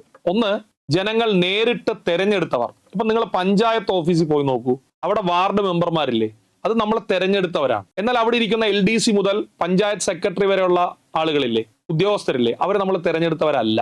അവർ തെരഞ്ഞെടുക്കപ്പെടാത്ത ഉദ്യോഗസ്ഥരുടെ കൂട്ടമാണ്. അവരെയാണ് നമ്മൾ ഉദ്യോഗസ്ഥ വൃന്ദം എന്ന് വിളിക്കുന്നത്. ക്ലിയർ ആണ്? സെക്രട്ടേറിയറ്റിൽ പോയി നോക്കൂ, അവിടെ മന്ത്രിമാരില്ലേ, അവര് ഉദ്യോഗസ്ഥ വൃന്ദം അല്ല. പക്ഷേ എക്സാം എഴുതി റാങ്ക് ലിസ്റ്റിൽ വന്ന് ജോലി നേടിയവരില്ലേ, അവരാണ് ഉദ്യോഗസ്ഥ വൃന്ദം. അപ്പോൾ എന്താണ് ഉദ്യോഗസ്ഥ വൃന്ദം എന്ന് പറഞ്ഞാൽ, ഒരു രാജ്യത്ത് തെരഞ്ഞെടുക്കപ്പെടാത്ത, ശ്രദ്ധിച്ചു കേക്ക്, ഒരു രാജ്യത്ത് തെരഞ്ഞെടുക്കപ്പെടാത്ത ഉദ്യോഗസ്ഥരുടെ കൂട്ടത്തെ വിളിക്കുന്ന പേരാണ് ഉദ്യോഗസ്ഥ വൃന്ദം അഥവാ ബ്യൂറോക്രസി. ബ്യൂറോക്രസി. ആ ബ്യൂറോക്രസി എന്ന പദം നിർദ്ദേശിച്ച വ്യക്തിയാണ് വിൻസെന്റ് ഡി ഗൂർണെ. ഇമ്പോർട്ടന്റ് ആണ്. ബ്യൂറോക്രസി എന്ന പദം നിർദ്ദേശിച്ചത് ആര്? Vincent de ഗൂർണെ. ബ്യൂറോക്രസി എന്ന പദം നിർദ്ദേശിച്ചത് ആര്? Vincent de Gournay. എന്നാൽ ബ്യൂറോക്രസിയുമായി ബന്ധപ്പെട്ട ഏറ്റവും പ്രധാനപ്പെട്ട മറ്റൊരു വ്യക്തിയാണ് മാക്സ് വെബർ. ഇമ്പോർട്ടന്റ് ആണ്, വരുന്ന പരീക്ഷയിൽ ചോദ്യം വരും. Max Weber. ആരാണ് Max Weber? Theory of bureaucracy രചിച്ചത് മാക്സ് വെബർ ആണ്. ഈ ബ്യൂറോക്രസിക്ക് ഒരുപാട് സവിശേഷതകളുണ്ട്, നമ്മളിനി പഠിക്കും. ആ ബ്യൂറോക്രസിയുടെ സ്വഭാവ സവിശേഷതകളെ നിയമരൂപത്തിൽ ആവിഷ്കരിച്ചത് മാക്സ് വെബർ ആണ്. ബ്യൂറോക്രസിയുടെ സ്വഭാവ സവിശേഷതകളെ നിയമരൂപത്തിൽ ആവിഷ്കരിച്ചത് മാക്സ് വെബർ ആണ്. മോഡേൺ ബ്യൂറോക്രസിയുടെ പിതാവ് എന്നറിയപ്പെടുന്നതും മാക്സ് വെബർ ആണ്. ഒന്നുകൂടി, തിയറി ഓഫ് ബ്യൂറോക്രസി മാക്സ് വെബറിന്റെ ആണ്. മാക്സ് വെബർ ആണ് ബ്യൂറോക്രസിയുടെ സവിശേഷതകളെ നിയമരൂപത്തിൽ ആവിഷ്കരിച്ചത്. മോഡേൺ ബ്യൂറോക്രസിയുടെ പിതാവ് എന്നറിയപ്പെടുന്നത് മാക്സ് വെബർ ആണ്. ഇനി ബ്യൂറോക്രസി എന്ന് പറഞ്ഞാൽ ഉദ്യോഗസ്ഥരെന്ന് ഞാൻ പറഞ്ഞില്ലേ, നോക്കൂ, നമ്മുടെ രാജ്യത്തിലെ ഗവൺമെന്റിന് 3 ഘടകങ്ങളാണുള്ളത്. പൂർണ്ണമായിട്ട് ശ്രദ്ധിക്കണേ, മാർക്ക് കിട്ടുവേ. നിയമനിർമ്മാണ വിഭാഗം അഥവാ ലെജിസ്ലേച്ചർ, കാര്യനിർവഹണ വിഭാഗം അഥവാ എക്സിക്യൂട്ടീവ്, നീതിന്യായ വിഭാഗം അഥവാ ജുഡീഷ്യറി. ശ്രദ്ധിച്ചിരിക്കണേ, ഗവൺമെന്റിന്റെ 3 ഘടകം. ഇതിൽ ലെജിസ്ലേച്ചർ, ജുഡീഷ്യറി ഞാൻ ഒഴിവാക്കുന്നു. എക്സിക്യൂട്ടീവിലോട്ട് വരാം. എക്സിക്യൂട്ടീവ് എന്ന് പറഞ്ഞാൽ കേന്ദ്രത്തിലാണെങ്കിൽ ഇന്ത്യയുടെ പ്രസിഡന്റും പ്രധാനമന്ത്രി ഉൾപ്പെടെയുള്ള മന്ത്രിമാരും ഉദ്യോഗസ്ഥരും ചേരുന്നതാണ് കേന്ദ്ര എക്സിക്യൂട്ടീവ്. സംസ്ഥാനത്താണെങ്കിൽ ഗവർണറും മുഖ്യമന്ത്രി ഉൾപ്പെടെയുള്ള മന്ത്രിമാരും ഉദ്യോഗസ്ഥരും ചേരുന്നതാണ് സംസ്ഥാന എക്സിക്യൂട്ടീവ്. അപ്പൊ ഇവിടെ ഒരു കാര്യം ഞാൻ എടുത്തു പറഞ്ഞില്ലേ, എന്താണ്? ഉദ്യോഗസ്ഥർ. അപ്പൊ ഈ ഗവൺമെന്റ് ഉദ്യോഗസ്ഥരെ നമ്മൾ ഉൾപ്പെടുത്തിയിരിക്കുന്ന എവിടെയാണ്? എക്സിക്യൂട്ടീവിലാണ്. അപ്പൊ പരീക്ഷയുടെ ചോദ്യം, ഉദ്യോഗസ്ഥ വൃന്ദം, പൂർണ്ണമായിട്ട് ശ്രദ്ധിക്കുക, ഉദ്യോഗസ്ഥ വൃന്ദം ഒരു ഗവൺമെന്റിന്റെ ഏത് വിഭാഗത്തിൽ വരുന്നു? ഇനി ഈ ക്ലാസ് കാണുന്ന ആരും തെറ്റിക്കരുത്, ഉദ്യോഗസ്ഥ വൃന്ദം വരുന്നത് കാര്യനിർവഹണ വിഭാഗത്തിലാണ്. ഉദ്യോഗസ്ഥ വൃന്ദം വരുന്ന ഏതിനകത്താണ്? കാര്യനിർവഹണ വിഭാഗം. ഇനി കാര്യനിർവഹണ വിഭാഗം എന്ന് പറയുമ്പോൾ ഞാൻ പറഞ്ഞില്ലേ, പ്രസിഡന്റും മന്ത്രിമാരും ഉദ്യോഗസ്ഥരുണ്ട്, ഗവർണറും മന്ത്രിമാരും ഉദ്യോഗസ്ഥരുണ്ട്. അപ്പൊ അത് ചുരുക്കത്തിൽ പറഞ്ഞാൽ മന്ത്രിമാരും ഉദ്യോഗസ്ഥരുണ്ട്, ജനപ്രതിനിധികൾ ഉദ്യോഗസ്ഥരുണ്ട്. ഇതിൽ ജനപ്രതിനിധികൾ അറിയപ്പെടുന്നത് പൊളിറ്റിക്കൽ എക്സിക്യൂട്ടീവ് എന്നാണ്, രാഷ്ട്രീയ കാര്യനിർവഹണ വിഭാഗം. ശ്രദ്ധിച്ചോ, ജനപ്രതിനിധികൾ അറിയപ്പെടുന്നത് കാര്യനിർവഹണ വിഭാഗം തന്നെ, പക്ഷേ രാഷ്ട്രീയ കാര്യനിർവഹണ വിഭാഗം എന്നാണ്. എന്നാൽ ഈ ഉദ്യോഗസ്ഥരിലെ അവരറിയപ്പെടുന്നത് സ്ഥിരം കാര്യനിർവഹണ വിഭാഗം. അവരറിയപ്പെടുന്ന എന്ത് പേരിലാണ്? സ്ഥിരം കാര്യനിർവഹണ വിഭാഗം എന്നാണ്. അപ്പൊ ഒന്നുകിൽ നിങ്ങൾ ഇങ്ങനെ പഠിക്കുക, ഉദ്യോഗസ്ഥ വൃന്ദം ഗവൺമെന്റിന്റെ ഏത് ഘടകത്തിൽ വരുന്നു? കാര്യനിർവഹണ വിഭാഗം. എന്നിട്ട് കാര്യനിർവഹണ വിഭാഗത്തിൽ ഏത് കാര്യനിർവഹണ വിഭാഗത്തിൽ വരുന്നു എന്ന് ചോദിച്ചാൽ സ്ഥിരം കാര്യനിർവഹണ വിഭാഗത്തിൽ വരുന്നു. അല്ലെങ്കിൽ ഉദ്യോഗസ്ഥ വൃന്ദം അല്ലെങ്കിൽ ബ്യൂറോക്രസിയുടെ മറ്റൊരു പേരാണ് സ്ഥിരം കാര്യനിർവഹണ വിഭാഗം. ഈ ഉദ്യോഗസ്ഥ വൃന്ദത്തിന് കുറച്ച് സവിശേഷതകളുണ്ട്, പരീക്ഷയ്ക്ക് ചോദിക്കാൻ ഞാനിവിടെ മാർക്ക് ചെയ്യുന്നു. ഇമ്പോർട്ടന്റ്, താഴെ തന്നിരിക്കുന്നവയിൽ ഉദ്യോഗസ്ഥ വൃന്ദത്തിന്റെ സവിശേഷതകളല്ല എന്തല്ല? ഒന്ന്, ശ്രേണീപരമായ സംഘാടനം എന്ന് പറഞ്ഞാൽ നമ്മൾ ഉദ്യോഗസ്ഥരല്ലേ, നിങ്ങൾ ഒരു ഗവൺമെന്റ് ഓഫീസിൽ ജോലിക്ക് പോകുമ്പോൾ അവിടെ ഒരു അധികാര ശ്രേണി ഉണ്ടാവും. ഏറ്റവും ടോപ്പിലുള്ള ആൾക്ക് അധികാരം കൂടുതലായിരിക്കും. ശ്രദ്ധിച്ച് കേൾക്ക്. ആ അധികാരം താഴെത്തട്ടിലുള്ള ഉദ്യോഗസ്ഥർക്ക് ഇങ്ങനെ വീതിച്ചു കൊടുക്കുന്നു, അല്ലെങ്കിൽ വികേന്ദ്രീകരിച്ചു കൊടുക്കുന്നു. അതുകൊണ്ട് തന്നെ താഴോട്ട് വരുന്തോറും ആ ഉദ്യോഗസ്ഥരുടെ എണ്ണം കൂടുതലും മുകളിലോട്ട് പോകുന്നതോറും ഉദ്യോഗസ്ഥരുടെ എണ്ണം കുറവായിരിക്കും. ഞാൻ വളരെ റിവിഷൻ പോലെ പറയുന്നത് കൊണ്ട് ആ സ്പീഡ് നിങ്ങൾ പിക്ക് ചെയ്തോളണേ. മേളിൽ ഒരു ഉദ്യോഗസ്ഥനേക്കാളുള്ള താഴോട്ട് വരുമ്പോൾ ഉദ്യോഗസ്ഥരുടെ എണ്ണം കൂടും, താഴോട്ട് വരുമ്പോൾ അധികാരം വികേന്ദ്രീകരിക്കും. ഈ പ്രത്യേകതയാണ് ശ്രേണീപരമായ സംഘാടനം എന്നറിയപ്പെടുന്നത്. അപ്പം ഉദ്യോഗസ്ഥ വൃന്ദത്തിന്റെ ഒരു സവിശേഷത ശ്രേണീപരമായ സംഘാടനം. അപ്പൊ നമ്മൾ LDC ആയിട്ടാണ് ജോലി കയറുന്നതെങ്കിൽ നമ്മൾ ഏറ്റവും താഴ്ന്ന പോസ്റ്റിലായിരിക്കുമല്ലോ ജോലി കയറുന്നത്. അവിടെ LDC ആയിരിക്കും ഏറ്റവും കൂടുതൽ. മുകളിലോട്ട് പോകുമ്പോൾ സൂപ്പർവൈസറി തസ്തികകളുടെ എണ്ണം കുറവായിരിക്കും. ഇതാണ് ശ്രേണീപരമായ സംഘാടനം. ക്ലിയർ ആണ്. സ്ഥിരത. നമ്മൾ ഒരു ജോലിയിലേക്ക് പ്രവേശിക്കുന്നു, ഉദ്യോഗസ്ഥ വൃന്ദത്തിലേക്ക്. നമുക്ക് റിട്ടയർമെന്റ് ഏജ് ഉണ്ട്. അല്ലാതെ നമ്മൾ തെരഞ്ഞെടുപ്പിൽ നിന്ന് മത്സരിച്ച് 5 വർഷം ഭരണത്തിലേറുന്നത് പോലെയല്ല. നമ്മുടെ ജോലിക്ക് ഒരു സ്ഥിരത ഉണ്ടാവും. 3, തൊഴിൽ വൈദഗ്ധ്യം ഉണ്ടാവും. കാരണം ഇതൊരു പ്രൊഫഷനാണ്. ഗവൺമെന്റ് ഉദ്യോഗസ്ഥ വൃന്ദത്തിന്റെ ഭാഗമാവുന്ന ആൾ ചെയ്യുന്നത് ഒരു പ്രൊഫഷനാണ്. അതുകൊണ്ട് അയാൾ പ്രൊഫഷണൽ ആയിരിക്കണം. സോ തൊഴിൽ വൈദഗ്ധ്യം ഉണ്ടാവും. നമുക്ക് LDC ആയിട്ട് ജോലി കിട്ടണം, അല്ലെങ്കിൽ പോലീസ് കോൺസ്റ്റബിൾ ആയിട്ട് ജോലി കിട്ടണം, അല്ലെങ്കിൽ അസിസ്റ്റന്റ് സെയിൽസ്മാൻ ആയിട്ട് ജോലി കിട്ടണം. അതിനൊരു നിശ്ചിത യോഗ്യത ഉണ്ടാവും. യോഗ്യത അടിസ്ഥാനപ്പെടുത്തിയുള്ള നിയമനമാണ് ഉദ്യോഗസ്ഥ വൃന്ദത്തിനുള്ളത്. പക്ഷേ നമ്മൾ ഗവൺമെന്റ് ജോലിയിൽ കയറിയാൽ നമ്മുടെ പ്രവർത്തനങ്ങൾ രാഷ്ട്രീയപരമായി നിഷ്പക്ഷത പാലിക്കുന്നതായിരിക്കണം. അതായത് നമ്മൾ പറഞ്ഞല്ലോ, നമ്മൾ എക്സിക്യൂട്ടീവിന്റെ ഭാഗമാണ്. എക്സിക്യൂട്ടീവിൽ 2 എക്സിക്യൂട്ടീവ് ഉണ്ട്. പൊളിറ്റിക്കൽ എക്സിക്യൂട്ടീവും പെർമനന്റ് എക്സിക്യൂട്ടീവും. നമ്മൾ പെർമനന്റ് എക്സിക്യൂട്ടീവിന്റെ ഭാഗമാണ് ആര്? ഉദ്യോഗസ്ഥർ. അപ്പൊ നമ്മൾ ചെയ്യേണ്ടത് പൊളിറ്റിക്കൽ എക്സിക്യൂട്ടീവ് എന്ത് തീരുമാനമാണോ എടുക്കുന്നത്, അതായത് ജനപ്രതിനിധികൾ, അത് നമ്മളുടെ രാഷ്ട്രീയ വിയോജിപ്പ് കൂടാതെ നമ്മൾ അത് നടപ്പിലാക്കുക. നമുക്കൊരു രാഷ്ട്രീയ ചായ്വ് പാടില്ല. ആർക്ക്? ഉദ്യോഗസ്ഥർക്ക് ഒരു രാഷ്ട്രീയ ചായ്വ് പാടില്ല. അപ്പൊ ഞാനിപ്പോ പഠിപ്പിച്ചത് ഉദ്യോഗസ്ഥ വൃന്ദത്തിന്റെ സവിശേഷതകളാണ്. ശ്രദ്ധിക്കുക. അതായത് എന്താണ് ഉദ്യോഗസ്ഥ വൃന്ദം? ഒരു രാഷ്ട്രത്തിലെ ഗവൺമെന്റിൽ തെരഞ്ഞെടുക്കപ്പെടാത്ത ഒരു കൂട്ടം ആളുകൾ പ്രവർത്തിക്കുന്നുണ്ട്. അവരെയാണ് ഉദ്യോഗസ്ഥ വൃന്ദം എന്ന് വിളിക്കുന്നത്. അപ്പൊ ആ ഉദ്യോഗസ്ഥ വൃന്ദത്തിന്റെ പ്രത്യേകതകൾ: 1, ഉദ്യോഗസ്ഥ വൃന്ദം പരിശോധിച്ചാൽ ശ്രേണീപരമായ സംഘാടനം ഉണ്ടാവും. 2, ഒരു സ്ഥിരത ഉണ്ടാവും അതിനകത്ത്. പിന്നെ നമ്മൾ തൊഴിൽ വൈദഗ്ധ്യം ഉള്ളവരായിരിക്കും. തൊഴിൽ വൈദഗ്ധ്യം. യോഗ്യത അടിസ്ഥാനപ്പെടുത്തിയ നിയമനം ലഭിക്കുകയുള്ളൂ. രാഷ്ട്രീയ നിഷ്പക്ഷത. രാഷ്ട്രീയ ചായ്വ് പാടില്ല, രാഷ്ട്രീയ നിഷ്പക്ഷത ആയിരിക്കണം. ഇത്രയുമാണ് ഉദ്യോഗസ്ഥ വൃന്ദത്തിന്റെ സവിശേഷതകൾ എന്ന് പറയുന്നത്. ഓക്കെ, അപ്പൊ നമ്മൾ ഇന്നത്തെ എക്സാം എക്സ്പ്രസിന്റെ സെഷൻ ഇവിടെ അവസാനിപ്പിക്കുന്നു. ഇന്ന് നമ്മൾ ഭരണരംഗവുമായി ബന്ധപ്പെട്ട വളരെ പ്രധാനപ്പെട്ട ചില മേഖലകൾ, മഹാത്മാഗാന്ധി തൊഴിലുറപ്പ് പദ്ധതിയുടെ സവിശേഷതകളും തൊഴിലാളിക്ക് ലഭിക്കുന്ന അവകാശങ്ങളും, ദുരന്ത നിവാരണ authority, Kerala election commission, Kerala ധനകാര്യ കമ്മീഷൻ, തണ്ണീർത്തട സംരക്ഷണ നിയമം, അതുപോലെ ഭൂപരിഷ്കരണ നിയമം, സ്ഥിരമായിട്ട് ചോദിക്കുന്ന ഉദ്യോഗസ്ഥ വൃന്ദം എന്നറിയപ്പെടുന്ന ബ്യൂറോക്രസിയുടെ സവിശേഷതകൾ എന്തെല്ലാം. ഈ റിവിഷൻ നിങ്ങൾക്ക് ഉപയോഗപ്പെട്ടു എന്ന് വിശ്വസിക്കുന്നു. അടുത്ത ക്ലാസ്സിൽ വീണ്ടും കാണാം. നന്ദി.